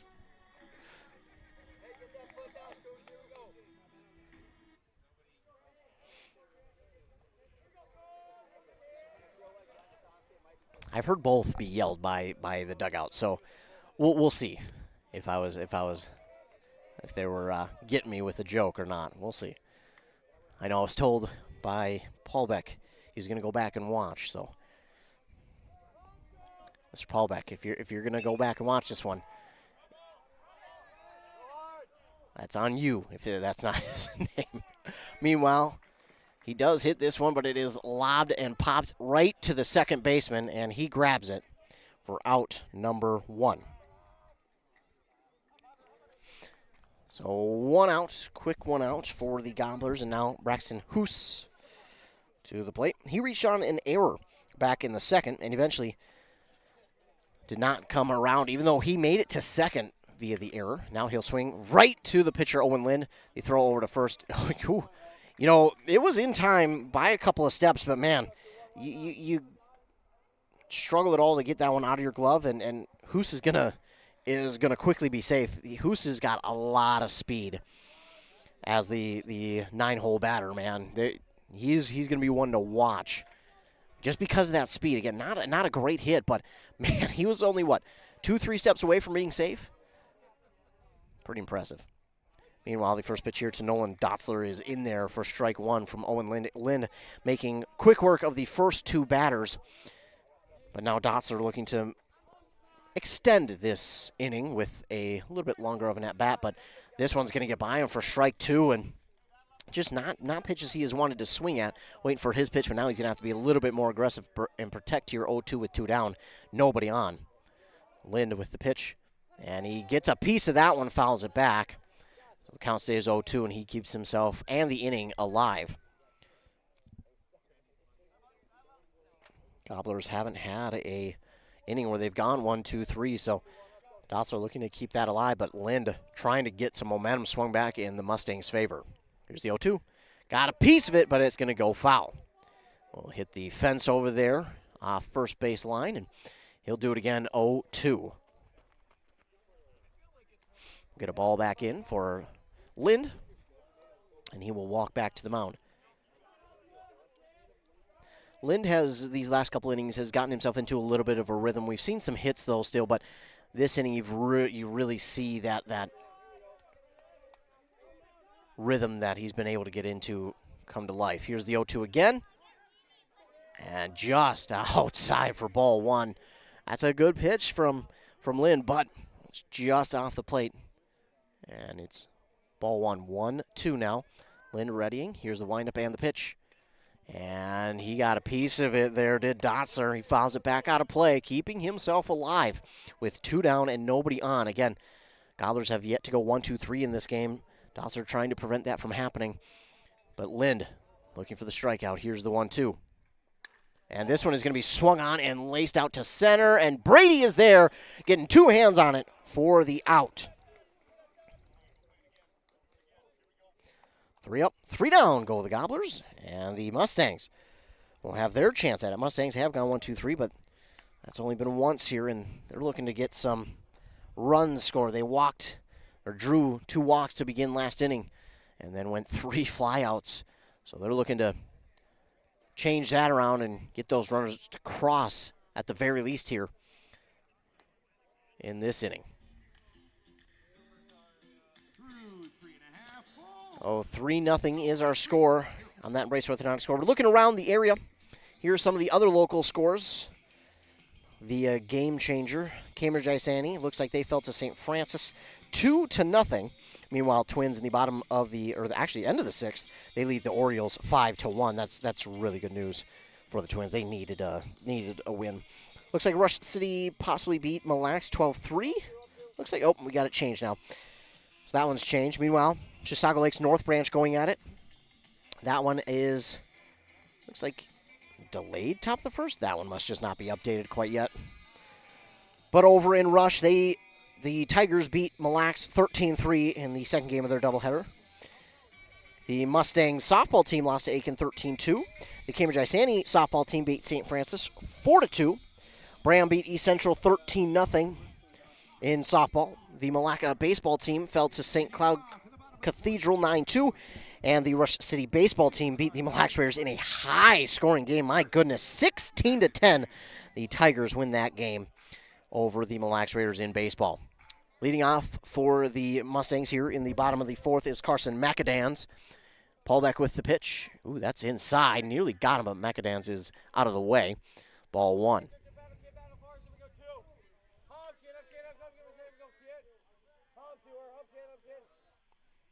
Next pitch is going to be in there for strike 1. So 1-1 now for McAdams. Here's the pitch from Paulbeck. That's in the dirt, bouncing to the catcher for ball 2.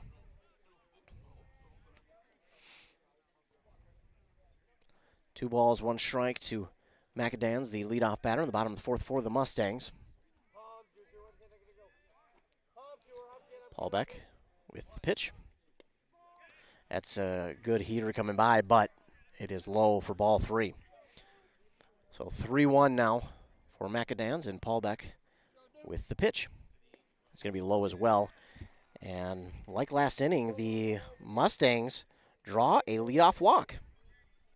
Leadoff walk for Carson McAdams at first base. Nobody out. Brings up the first baseman. And now to the plate is number 7, Ronan Maurer. Struck out in the second inning in his first at-bat. That was part of their 1-2-3 inning, unfortunately. Third baseman's creeping up a little bit, guarding against the bunt, but this is swung on and missed by Maurer for strike 1.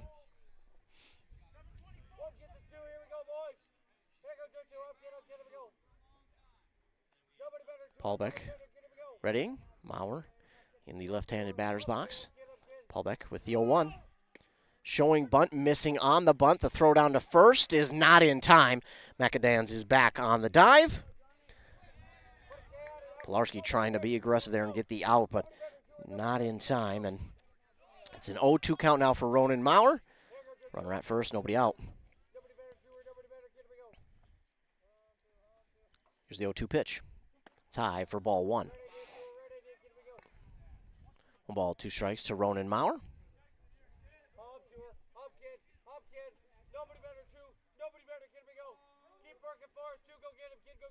1-2 on the way. Swing and a miss for out number 1. So that will be second strikeout for Maurer, unfortunately. And now coming to the plate is number 12, Gage Brady. 1 down, runner at first. Gobbler scored those 3 runs in the first. A 2-run triple helped that. An RBI single right after that for the third run. And time called here by Brady. Brady will take just a moment to maybe throw Paul Beck off his rhythm a little bit. Paul Beck has done a pretty good job here in this game. Paul Beck readies. Here's the first pitch to Brady.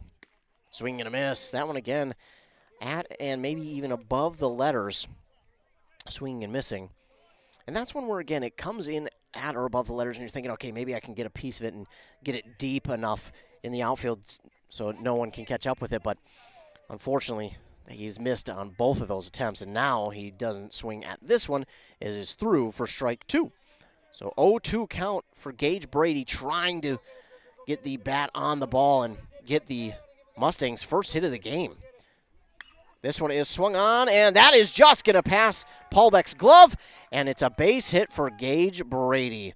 Down 0-2 in the count, and comes back with one. So runners at first and second now, and that brings to the plate number 30, Caden Bruley. One down. So now you've got a base hit. Now you've got your first hit of the game. So now for Caden Bruley, who was also a strikeout victim back in the second, can he keep the hits going here and either advance these runners into scoring position or maybe score one to get into this lead of the Gobblers? Paul Beck comes back with a absolute heater of a throw.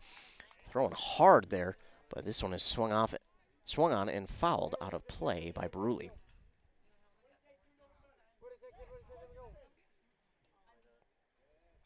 Paul Beck readies. And here's the 0-1 to Bruley. Bruley gets a piece. That one, it's over the pitcher. The shortstop will grab it, throw on to 2 for 1, and the throw to first is not in time. So Bruley will reach via the fielder's choice. The runner from first is out at second. That'll be out number 2. But the runner from second moves up to third. So got runners at the corners, 2 down, and that brings to the plate Cole Jensen, who drew a walk last inning. A walk would help a little bit because that would, load the bases, but you'd really like him to get a base hit here because you get a base hit here, you're on the board. That changes the outlook of this one significantly. This one is low. It is going to get by the catcher. The catcher cannot see it, and McAdams is going to score from third on the pass ball.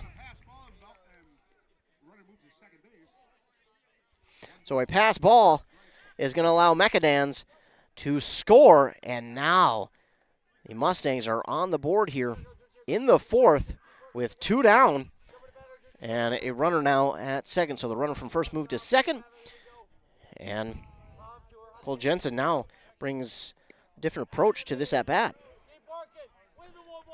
This one is in there for strike 1, so 1-1 now to Jensen. Runner at second, 2 down.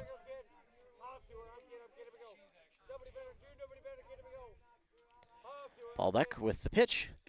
Took something off, but this one just outside the zone for ball 2. Like the idea there, taking something off to give Jensen a different look. That one just misses the zone, though. But I'm sure he'll come back to that later. Here's the 2-1. That's in there for strike 2. Good-looking comeback pitch there for Paul Beck. 2-2 count. That's one thing with Paul Beck here that we've noticed this evening is, if he's down 3-0 or if he has a pitch that, he didn't like that was outside the zone or gets away from him, he comes back on the next one and absolutely delivers. This ball at third is blocked, and then the throw to first is in time. Oh, man, what a play at third. He had to get that one into his body. He went to the ground to get it, got up and made the throw to first in time. What a throw. What a play by the third baseman. We definitely want the Mustangs to get some more runs, but you got to be impressed with the play there by the third baseman. They will strand one, but man, what a play there at third by that young man. That was impressive. I did not think that throw was going to be in time, but well, he proved me and I think many people wrong with that one. We're heading to the top of the fifth after a word from our fine sponsors here on KBK. Hey there, neighbors. Matt Winsan, CEO Burnett Dairy. Farmers are the people that wake up before the sun, who battle the elements, and tend to their crops and herds with a passion that runs deep in their veins. At this time, I would personally like to thank the farmers. From all of us at Burnett Dairy Cooperative to all of our incredible farmers, thank you. Burnett Dairy Cooperative. Real farms, real flavor. Are you interested in a technical degree that can quickly help you land your dream career? Or maybe you've always dreamed of going to a four-year college, but you'd like to start close to home. Either way, Pine Technical and Community College has you covered. PTCC offers more than 50 degrees in hot fields like healthcare, information technology, advanced manufacturing, and business. PTCC is now accepting applications. Financial aid may be available. Go online to pine.edu for more information. Pine Technical and Community College, connect with success. Leading off the top of the fifth for the Aitkin Gobblers is number 9, John Pilarski, the catcher. Lynn still on that mound. Here's the pitch. In there for strike one. Good looking pitch there from Pilarski. Meanwhile, over in Chisago Lakes, looks like, can't quite tell what inning they're in, but maybe the top of the first. Looks like top of the first. No score. Wondering why that one got delayed. Meanwhile, the next pitch to Pilarski is ball one. We did get a time call. Lind was almost in motion before the time was called, but he got it in time, did Pilarski, but still threw the pitch either way. 1-1 still for Pilarski. And here's the pitch from Lind. Swung on and fouled back out of play. So that will move the count now. 1 ball, 2 strikes for the leadoff man, Pilarski.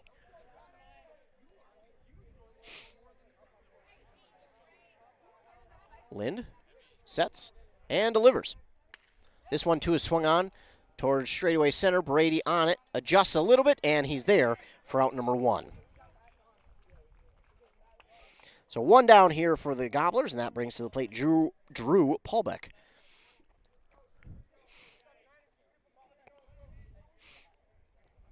Paulbeck on the evening. 1 for 2 with a double back in the first. First pitch to him is high for ball 1. That one jumps out of the mitt there of Kritzek.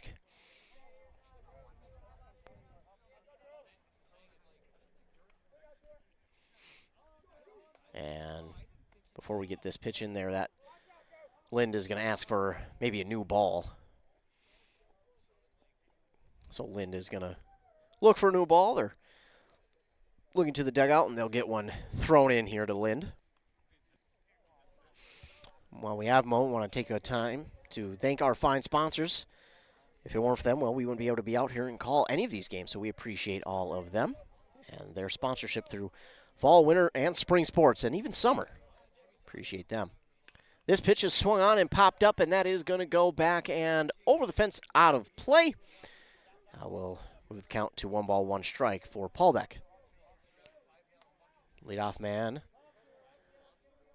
was out via the fly ball to center. And the 1-1 pitch from Lind is on the way. That is fouled back again by Paulbeck. Got a piece of it, but fouls it back out of play. That moves the count to 1-2. Get one more ball in here, and we'll replenish the umpire's stock in his bags. So Lind now looking for the payoff pitch, 1-2. Here's the windup. And the pitch. Swung on and gets by the pitcher, but on to short. Gamal, the throw over to first, is in time for out number 2. Gamal has, in his time at short, has made some really good plays over the years, and that's another good one. And now coming to the plate will be number 3, Jake McGuire. What a name to have in baseball, McGuire. I'm sure we all remember Mark McGuire. First pitch to McGuire, by the way, is in there for strike 1. So 0-1 now for McGuire.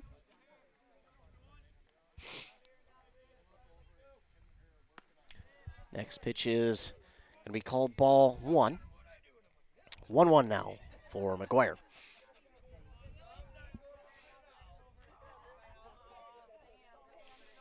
One pitch is on the way low for ball 2. Again, another good pitch from Lynn. That's similar to Paulbeck's one that we've seen that kind of takes that break right at the plate and is just low outside the zone. That's one that he'll probably come back to for maybe a strikeout pitch. This one is low, stays low for ball 3. Lind helped his team as his defense did as well. They all helped themselves get the first 1-2-3 inning of the Gobblers last inning, trying to do it here. 3-1. That one swung on. That's laced out to left. That's going to be a base hit, and he might have more than just one. He's going to go for 2. That's going to get to the fence out there in left center, and it's going to be a 2-out double for Jake McGuire.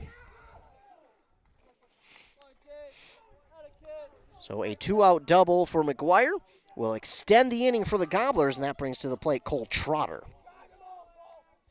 Trotter is 1 for 2 with a 2-run triple back in the first. In fact, that 2-run triple was their first 2 runs of the game. This one bouncing to the catcher. They're going to be aggressive, and the runner from second is into third safely on the bounce to the catcher. Wow. McGuire, an aggressive run there, but he uses that speed and is in safely. So now a runner at third, 2 down, 1-0 count for Trotter. Gobblers trying to extend this lead. They got 3 in the first and then have since not been able to score a run. But now you've got one at third as this one is fouled off by Cole Trotter, which makes it a 1-1 count. Owen Lind with the pitch. That one swung on right to the first baseman. He'll underhand it to the pitcher, Owen Lind. Steps on first for out number 3. Well, they did get that double and then the aggressive run to third, but that was it. So 1 hit, no runs, and no errors there by the Mustangs in the top of the 5th. As we will head down to the bottom of the 5th, the Mustangs did get a run there last inning via a pass ball, and they're hoping that this inning they can score a run or 2 to try and even up the score on that Embrace Orthodontics scoreboard. We've got not just this game, but another game under the lights tonight. Chisago Lakes hosting North Branch. That one looks like it is still tied at 0-0 in the top of the first. That says it's been live for over an hour and a half. I don't know that score may be right, so we'll keep you updated on that.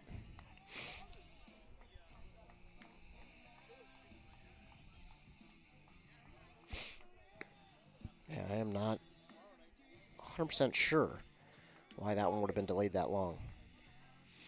Meanwhile, looks like Mille Lacs is leading the Rush City Tigers 5-3 in their game. Bottom of the 2nd, that one says. Again, this might be a little bit behind just because it is an app, and it could be a little bit behind because I think they rely on fans and or coaches. I think it's more fans to update the app, so could be a little bit behind. Meanwhile, leading off for the Mora Mustangs is Stratton Nelson. He swings and misses at the first pitch for strike 1. Paul Beck, ready? Here's the 0-1. Going to be low for ball 1 to Nelson. 1-1 now for Stratton Nelson. Paul Beck, though, wasting no time. Here's the pitch. That is in there for strike 2. Couldn't see the ump's arm if he gave the strike call, but he did. It's 1-2 now, and Nelson trying to keep himself alive. Here's the pitch. Outside, ball 2. 2 balls, 2 strikes now for Stratton Nelson. Beautiful night out here in Mora, Minnesota for baseball. Had a high of like 84 today. And that is in there for a strike 3. The ball did get to the ground, but they're going to say it was, the ump says it was on the exchange glove to hand. So that's a strikeout looking for Stratton Nelson for out number 1. And that brings us back to the top of the order for Carter Gamal. Mustangs still only have 1 hit here in the game. Here's the pitch from Paul Beck. Kamal gives this one a ride out to left. Left fielder is on it and grabs it for out number 2. One pitch and another out, so 2 down here in the 5th. And that brings to the plate Charlie Kritzek. Kritzek 0 for 1 today, walked back in the 1st. And the Mustangs in danger of going 1-2-3. Here's the pitch from Paul Beck. Outside ball 1. So Paul Beck trying to continue his dominance here in the 5th inning. This one's in there for strike 1. 1-1 now to Kritzek.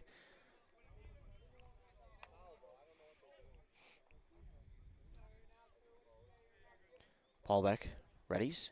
Here's the windup and the 1-1. In there for strike 2. 1 ball, 2 strikes to Kritzek, and the Mustangs searching for answers. Paul Beck has done a really good job, though, here in this game. Here's the 1-2 delivery. That's high. That'll even up count 2 balls, 2 strikes, 2 outs. Nobody on for the Mustangs here in the bottom of the 5th. Paul Beck with the 2-2 pitch. And Kritzek did get a piece of it right to the third baseman. He swallows that one up. Throw on to first is in time for out number 3. 3 up, 3 down go the Mustangs. And that will bring us to the top of the 6th inning. And the Gobblers still lead on that Embrace Orthodontics scoreboard. The score is 3 for them, 1 for the Mustangs. So we will come back, and when we do, it'll be the top of the 6th inning after a word from our fine sponsors here on Nice 95.5 KBEK. Loading the kids in the car, brokering peace in the back seat, mastering the snack handoff without even looking. Why are simple things sometimes so complicated? Thankfully, with auto owners, insurance doesn't have to be one of them. We work with independent agents who keep insurance simple, so you can worry about more important things, like figuring out what's growing in that cup holder. That's simple human sense. Contact your local auto owner's agency, Pine Insurance Agency, at pineagency.us today. The mushroom melt is back at A&W. How does this sound? Sautéed seasoned mushrooms and onions with melted Swiss cheese on your choice of a juicy burger or grilled chicken. Then add golden French fries and a medium soft drink. It's the mushroom melt and fries combo at A&W. Now, top it off with a classic A&W root beer float featuring vanilla soft serve and made fresh root beer, all in a frosty mug. Or how about the A&W root beer freeze? Signature combos and delicious treats always at your local A&W restaurant in Pine City. And we're back here on Nice 95.5 FM KBEK. It is the Gobblers' turn at the plate. Here's we It is 3-2-1. Thanks, Coach Palski, birthday boy. it is I was just waiting, the PA announcer had said something, but making sure I didn't miss anything, but we're good. 3-1 is the score. Top of the 6th. Gobblers come to the plate, trying to add on to their lead, but the Mustangs done a good job of holding them off ever since that 3-run first inning. Leading off is going to be Hunter Moreland. And the young man they affectionately, I want to stress that word, affectionately call Chris Griffin. First pitch is in there for strike 1. Owen Lind, again, after that first inning, giving up 3 runs, he has been in quite the rhythm. Swinging and missing on that one is Moreland, and it's 0-2 now. Lind gave him a similar pitch to the first one he threw. This time he got him to swing and miss, and now it's 0-2. Good-looking pitch there from Lind.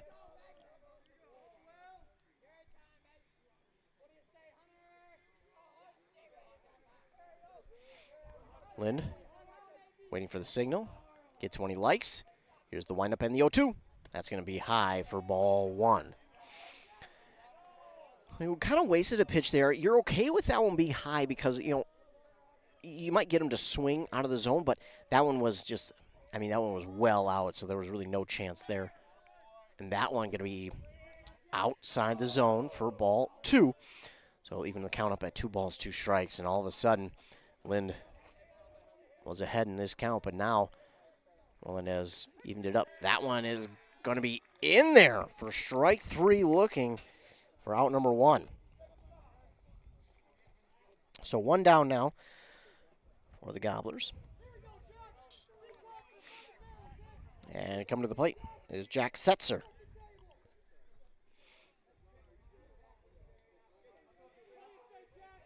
Lind with the pitch. That's in there, strike 1. Again, he has been really good with these first pitch strikes that he's been throwing. If I had to guess, it'd be somewhere near 85%, if not closer to 90. He's done a really good job. That one's in there for strike 2.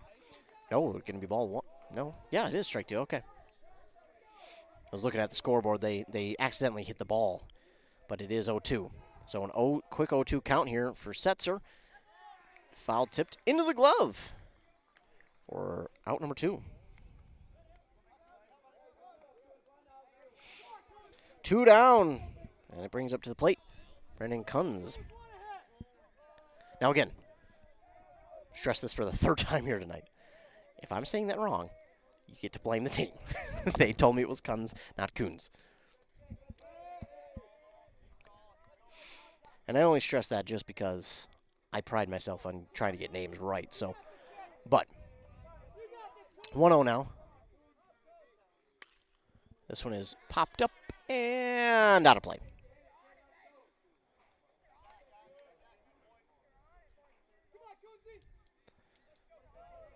Here more Coons than I am Kunz, so maybe I got my leg pulled a little bit. So we'll continue to call him Brandon Coons. 1-1. Swing and a miss, though, by Coons.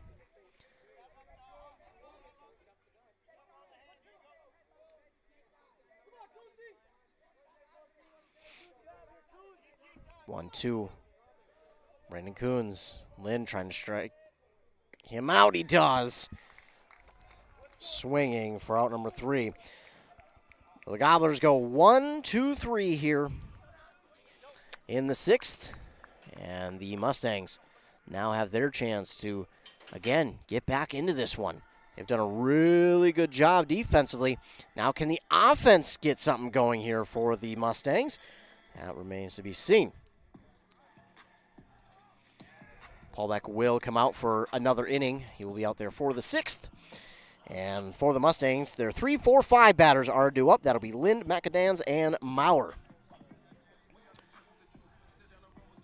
I want to thank all of you who tuned in here tonight. Appreciate you all tuning in. Again, for the people who tune in, I just love to say thank you all the time because you give me a job to do. If there's no fans tuning in, they tell me, hey, you don't need to go out to these games because, well, no one's watching or listening. So we're not going to have you go out anymore. So you tuning in quite literally keeps me a job. So I appreciate you all tuning in here tonight. Also want to thank all of our fine sponsors who sponsor this and every other broadcast that we do, whether it be fall, winter, spring, or even summer. We appreciate all the fine sponsors who sponsor us and our stations. Owen Lind to the plate to lead off for the Mustangs.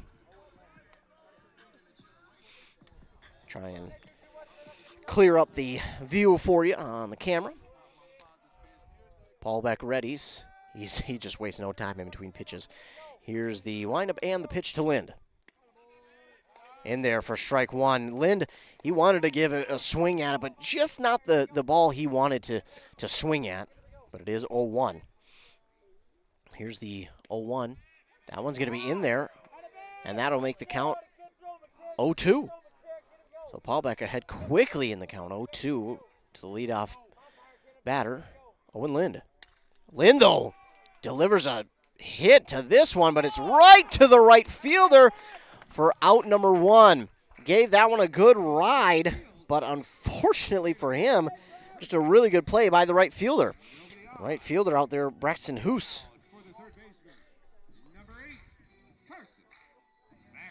McAdams to the plate, 1 down, nobody on. Good hit on that one, but just a good play out there and right as well. McAdams watches that go by for strike 1. 0-1, pitch is on the way. That one is swung on, and that's a blooper out to right. It is going to get down. It is, more importantly, for Macadam's going to stay fair. So that is fair for Macadam's, and he reaches on the one-out single. So now to the plate, Ronan Maurer. 0 for 2 today with 2 strikeouts. The lefty. That was a kind of a blooper out there to right. It even stayed fair, but hey, no matter how you get him, if you're Mora, as long as you get him, that's all you're hoping for. First pitch here to Maurer is high for ball 1.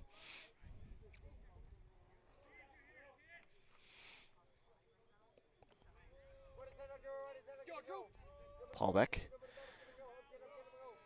looks at the runner at first and then delivers the 1-0 in there for strike 1 to Ronan Maurer. Are we really closing in on the 9 o'clock hour? That is crazy. It does not feel like it, man.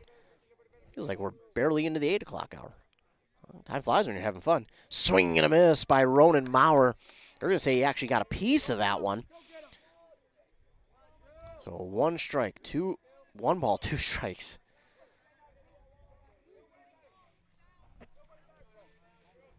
Paulbeck. And we got time called. Maurer wants a second. Gather himself for this 1-2 pitch.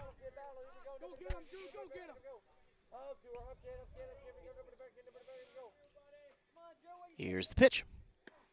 And high for ball 2. And Maurer started to go, but keeps that bat on his shoulder. And it's ball 2. 2 balls, 2 strikes now. 1 down, runner at first. Paulbeck, ready. Here's the pitch. That's in there, and it will get Maurer looking for his 3rd strikeout this evening. So now 2 down, runner at first. Gage Brady to the plate. He actually got one of their first hits here this evening. Actually, it was their first hit. He got back in the 4th. Then was out at second via the fielder's choice later on that inning. Paulbeck gets Brady out in front of that one for strike 1.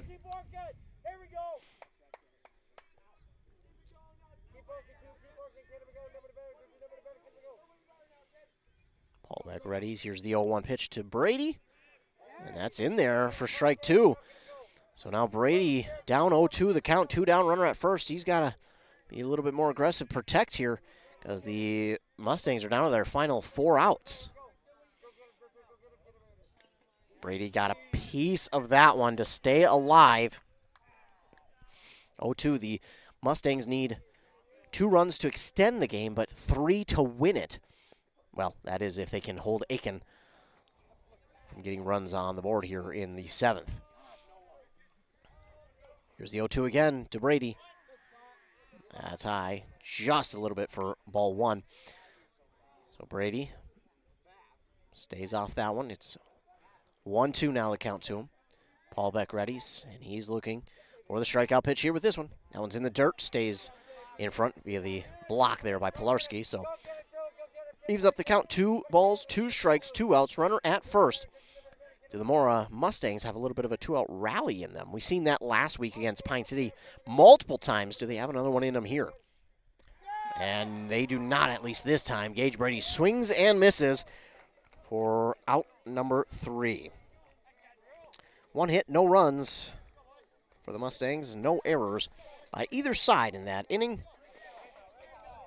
And we move to the top of the 7th. 9-1-2 batters due up for the Aitkin Gobblers, as they will look to add on to their lead. Meanwhile, the Mustangs defense looks to continue their dominant run after that first inning.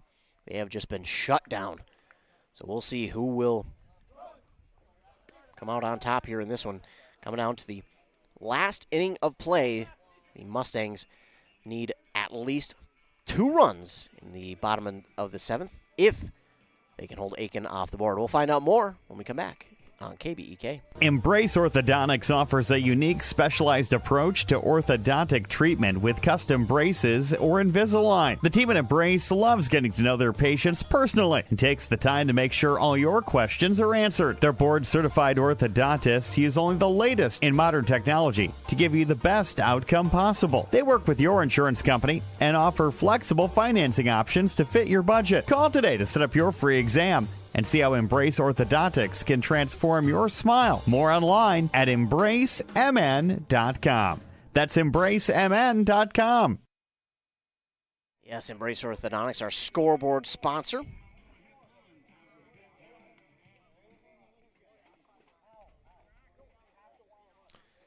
We into the top of the 7th here.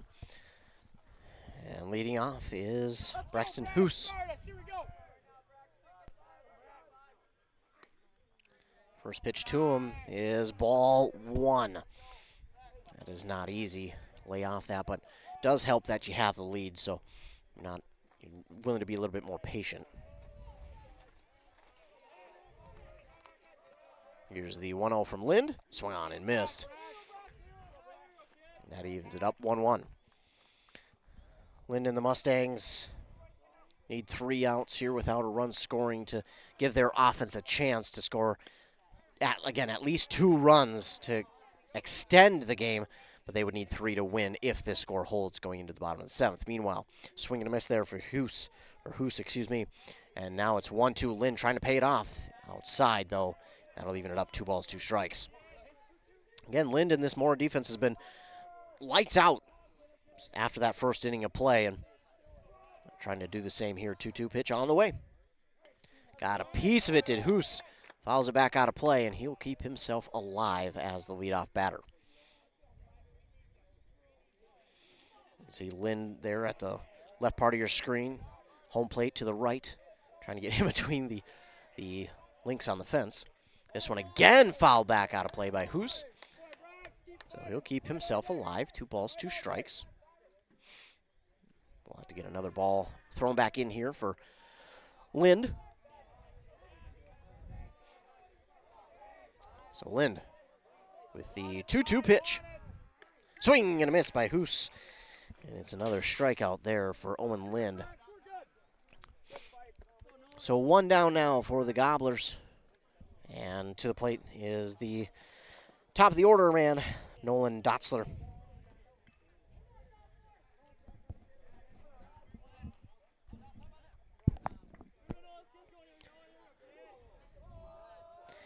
Dotzler today is 1 for 3. At a single back in the first. First pitch to him is strike 1.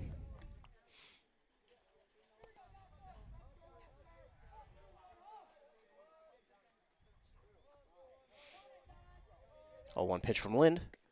That's in there for strike 2, and Dotzler now down 0-2 in the count, and the Mustangs again trying to continue this defensive dominance that they have had since the 2nd inning. Allowed 3 runs in the first, but since it has just been a great defensive performance by both. This one is swung on. That one's going to get into shallow right and get down for a base hit. It will 2-hop into the right fielder's glove, and they will be on with 1 out. Dotzler with the big hit there. That brings to the plate John Pilarski for the Gobblers.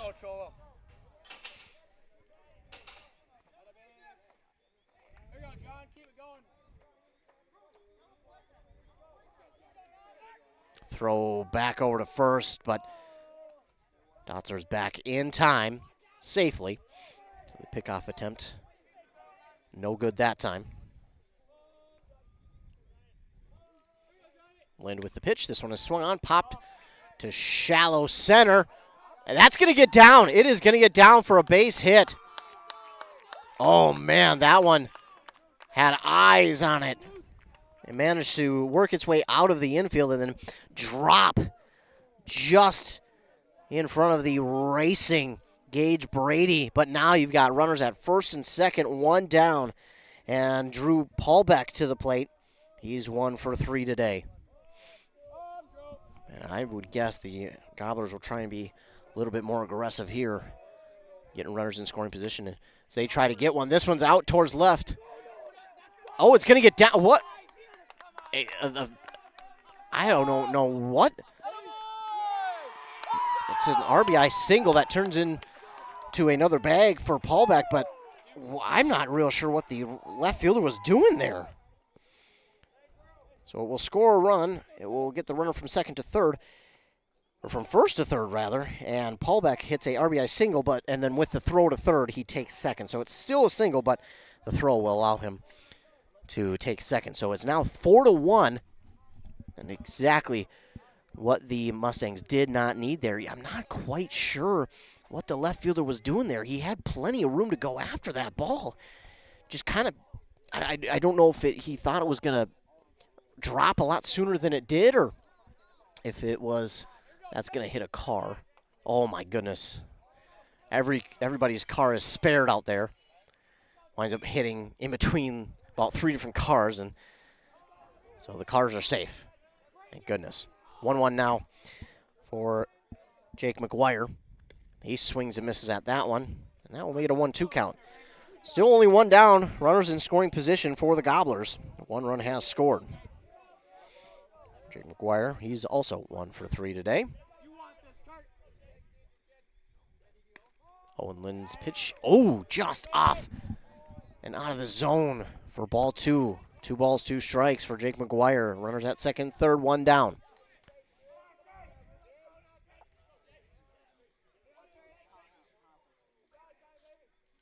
Lind will step off and give himself a moment just to try and think about how he wants to attack McGuire with this next pitch and try and get the strikeout. As a base hit scores at least 1 more for the Gobblers. That's going to be outside. That will run the count full now for McGuire. And Lind trying to find the strikeout pitch again. A base hit scores 1, maybe 2. You've got 2 really fast guys at second and third.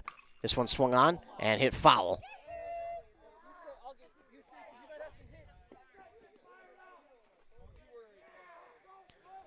Count stays full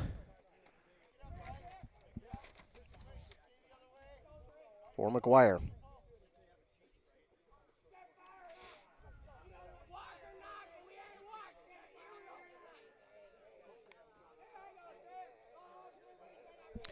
McGuire looks at that one, swings and misses for out number 2. And you talk about a clutch strikeout. That is one there for Owen Lind. That is a big-time strikeout because now you only need 1 more out to get out of the inning and try get your offense going, because now they'll need 3 runs, and it looks like Owen Lind has reached his pitch count limit. So be unfortunate that he does, but he goes 6 2/3 of an inning. And let's see. Allowed 9 hits, 4 runs. Just counting up everything that he did. He walked. Let's see. Did he only walk 1? Looks like he did only walk 1.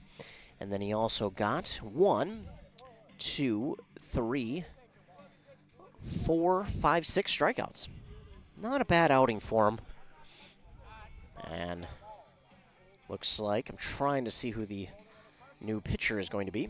Looks like number 25. And number 25 is Cole Jensen. So Cole Jensen will come in, relief for Owen Lind, and he will be the pitcher to try and finish off the top of the 7th. So while he takes a moment to warm up, we're going to take a moment to hear a word from our fine sponsors here on KBEK. Need a prescription or medication advice? Wellia Health's community pharmacies in Mora and Pine City are open Monday through Friday from 8:30 a.m. to 6 p.m. and on Saturdays from 8 a.m. to 1:30 p.m.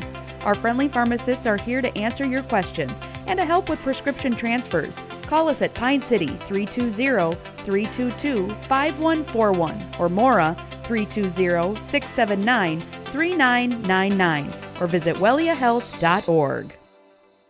A Lennox air source heat pump is a high-efficiency air conditioning unit that can also heat your home or business during the spring and fall. It's more economical than heating with propane. Have Dale's Heating and Appliance install your Lennox air source heat pump.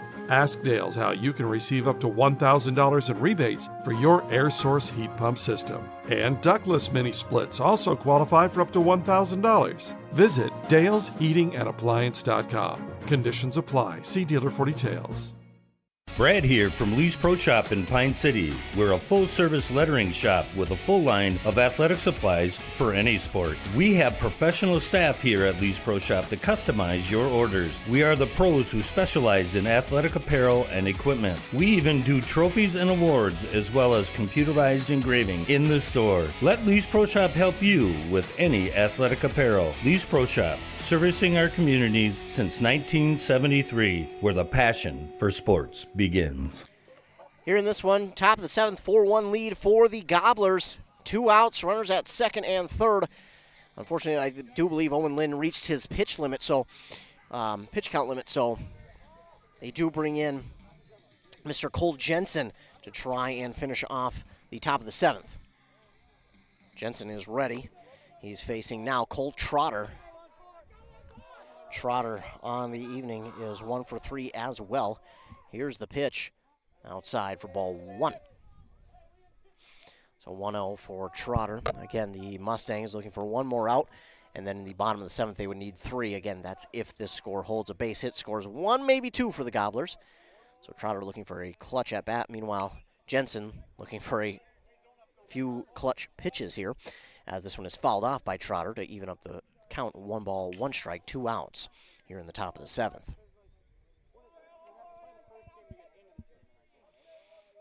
Jensen readies. Here's the 1-1 pitch.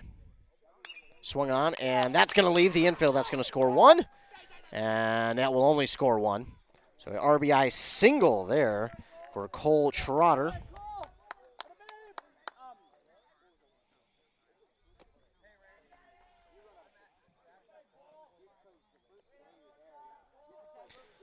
So runners at the corners, 2 down still, and it's 5-1.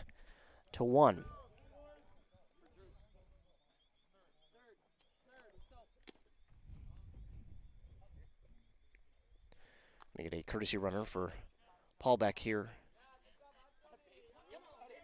at third. The courtesy runner is number 11. That's Tyler Boyd. The courtesy runner at third now. And now at the plate, lefty Hunter Moreland. First pitch is in there for strike 1. Doesn't agree with the strike call.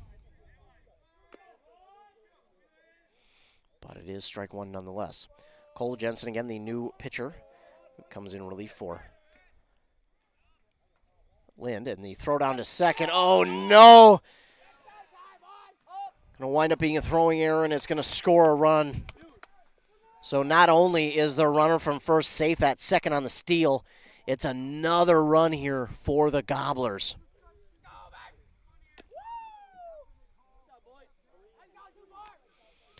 So the runner from first steals second, and the runner from third is home. As this one is, called strike 3 on the inside part of the plate, and Moreland is going to go down looking.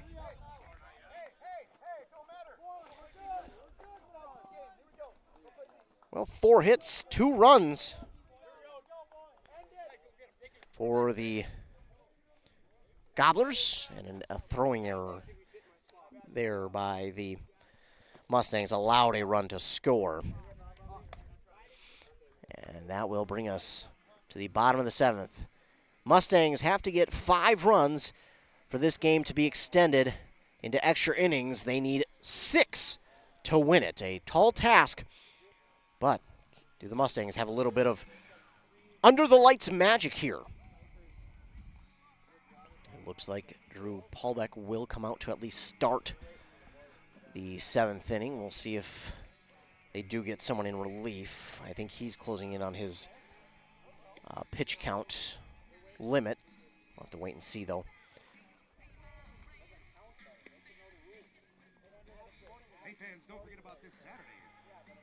So, PA announcer just reminded me, this Saturday they've the Mora Blue Devils, the town ball team, in the Eastern Mini League has a exhibition game against the Sartell Stone Ponies, and that is their mental health awareness game. Unfortunately, both teams were affected by a person passing away from their battle with mental illness, and both teams were affected by it, so they decided, hey, let's make it an annual thing where we play a game that brings awareness to mental illness, and I think that is just so great for them to come together. Even though an exhibition game, both teams, I promise you, does not matter for them. It means a lot. That is this Saturday here in Mora.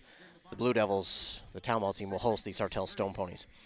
Leading off for the Mora Mustangs, the 7-8-9 batters, it's Caden Bruley. First pitch to him is high for ball one. Again, it's Paul Beck out there on the mound for the Gobblers to at least start. We'll see if he gets to finish. Got a piece of that one, did Bruley. 1-1. Bottom of the seventh.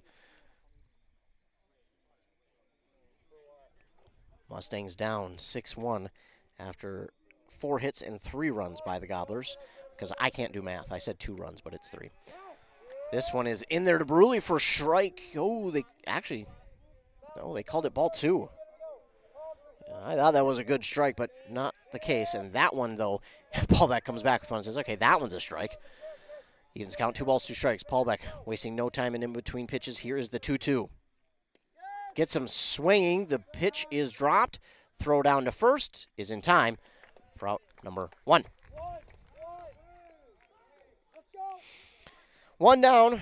And the Mustangs are down to their final 2 outs. That'll bring to the plate Cole Jensen.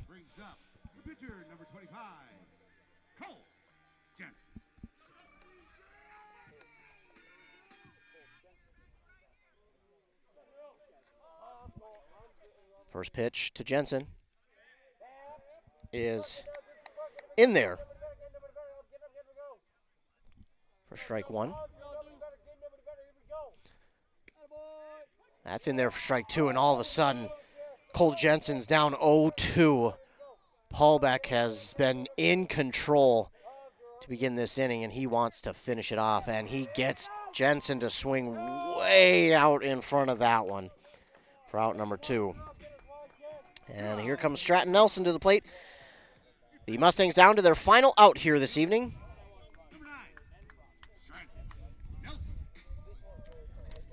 So Nelson, the Mustangs' last chance at trying to get some runs again. They need 5. Can they pull off a 5-run, 2-out rally? Well, we'll have to wait and see. This one is high for ball 1 to Stratton Nelson.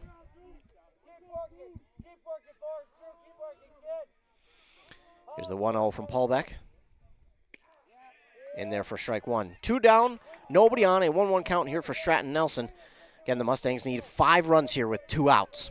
Here's the 1-1 from Paul Beck. Low for ball 2. 2-1 now to Nelson. Paul Beck with the 2-1 delivery. That's going to be low. That's going to be ball 3. So all of a sudden, Nelson's working this count a little bit, and he's ahead 3-1, and we'll see how aggressive I don't think he'll be too aggressive 3-1 being down by 5 with 2 outs. That's in there for strike 2. Nelson thought he was walking to first. Not the case, as it's a late called strike 2, and the Mustangs down to their final strike. Paul Beck trying to finish it off with this one. That's in there for strike 3, and Nelson will go down looking. Well, unfortunately, not the way you want to end it if you're the Mustangs. You'd like to see Nelson maybe be a little bit more aggressive there on that one. I understand you don't want to be too aggressive because you don't want to swing at one out of the zone, but there I think you want to be maybe a little bit more aggressive if you're the Mustangs. But that is going to do it. No hits, no runs for the Mustangs in the 7th, and the Gobblers will come away with a 6-1 victory. Taking a look at Cole Jensen. Cole Jensen came in for a third of an inning, and trying to look at it. Did give up a run and a hit, but then got a strikeout looking, no walks. Drew Paulbeck went all 7 innings, ladies and gentlemen, all 7. But he did have, let's count them up, 5 walks. But after the fifth walk, he really turned it up a notch here in this game, and it was really good. But then he got, let's count the strikeouts here, 1, 2, 3, 4, 5, 6, 7, 8, 9, 10. So he finishes with 10 strikeouts here this evening, giving up the 1 run on 2 hits. So 1 run on 2 hits, 10 strikeouts, 5 walks, in 7 innings pitched here for Drew Paulbeck. Good outing. Really, both defenses had a good outing. Both pitchers had a good outing. It just, the Gobblers were able to really get something going there in the top of the 7th. They were being aggressive early on, and it started with a strikeout, but then right after that, the 1, 2, 3 batters, they went single, RBI single, then a strikeout again, but then another RBI single. And again, they really turned up the heat there in the top of the 7th. Extended their lead, and I think that really turned things around and kind of put it out of reach a little bit. It wasn't out of reach completely, but the Mustangs could not get a hit there to finish off the game as they go 1, 2, 3, striking out. And for the Mustangs, this is not the way you want to end it. You had a couple errors there. You had a throwing error that unfortunately wound up allowing a run to score for the Gobblers.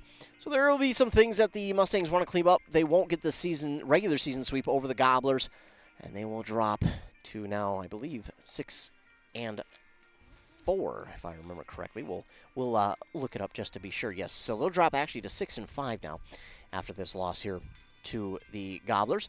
Meanwhile, the Gobblers themselves will move to 8-3 and will hold that top spot in the conference. Coming up here for the Mora Mustangs, as we'll take a look at their schedule coming up for the rest of the week. Again, end of this month, exactly 3 weeks from today, 21 days from today, May 27th, will be the first game of the section playoffs for Section 7 AA. So it's just around the corner, ladies and gentlemen. Meanwhile, coming up the rest of the week for the Mora Mustangs, they will play in Onamia on Thursday against Mille Lacs as they look for another conference win up there on Thursday. Then they'll be on the road again Friday up to Crosby Ironton as they look for yet another conference win. And then they'll be back in action on Monday as they host the Malacca Wolves. That'll be an earlier start at 3:30. For the Aitkin Gobblers, taking a look at what's coming up for them here the rest of the week and the start of next week.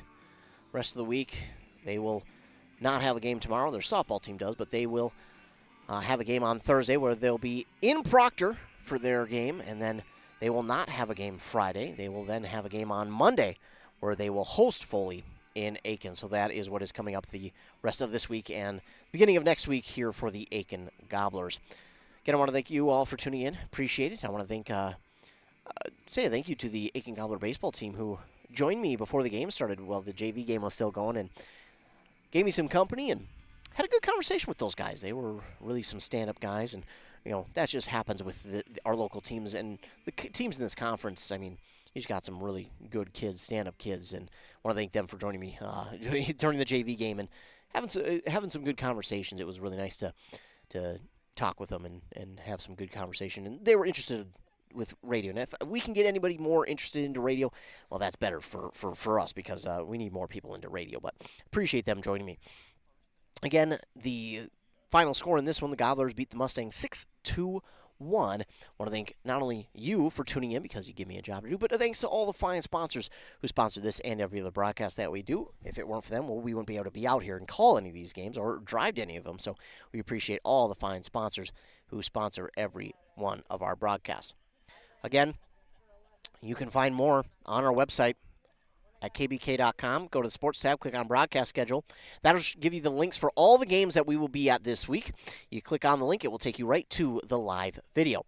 But if you want more sports around the local listening area, you can tune into our morning shows on this station, 95.5 FM KBK, with Adam Hefty at 7:30 and 8:30. Then over on 100.9 FM with Joshua Miron at 7:45 and 8:45 for your local sports updates, where we'll talk this game, all the other local games in our area, plus some regional and national sports. I mentioned our websites already. You can get to both WCMP Radio and KBK.com for the links to the games we'll be at, for game recaps, articles, interviews, and more. Also, our social medias, our Facebook pages for both stations, our Instagram for both stations, and then our Twitter or X at WCMP Radio. Hit like, follow, subscribe, do whatever you got to do to stay tuned and up to date with all things local sports, as well as liking and subscribing to this YouTube page. Hit that red subscribe button. That way you will be notified every time we go live with a local sporting event. It will take you right to the live video once you click on the notification. Again, the final on that Embrace Orthodontics scoreboard, the Mustangs fall to the Gobblers 6-1 here in Mora under the lights. Remember, be kind to everyone. You never know what someone is going through, and your kindness could really make their day. And we need to step that up a notch here in the month of May, which is the Mental Health Awareness Month. So let's be extra knowledgeable of that and remind each other that we need to do that and be better of that, because again, kindness can truly turn around someone's day. You'd be surprised. You would really be surprised. But again, thanks so much for tuning in. Thanks to all the fine sponsors. Gobblers beat the Mustangs 6-1 for a nice 95.5 FM. I'm Ethan Game Day Gilman. Thanks so much for tuning in. Have a great rest of your night.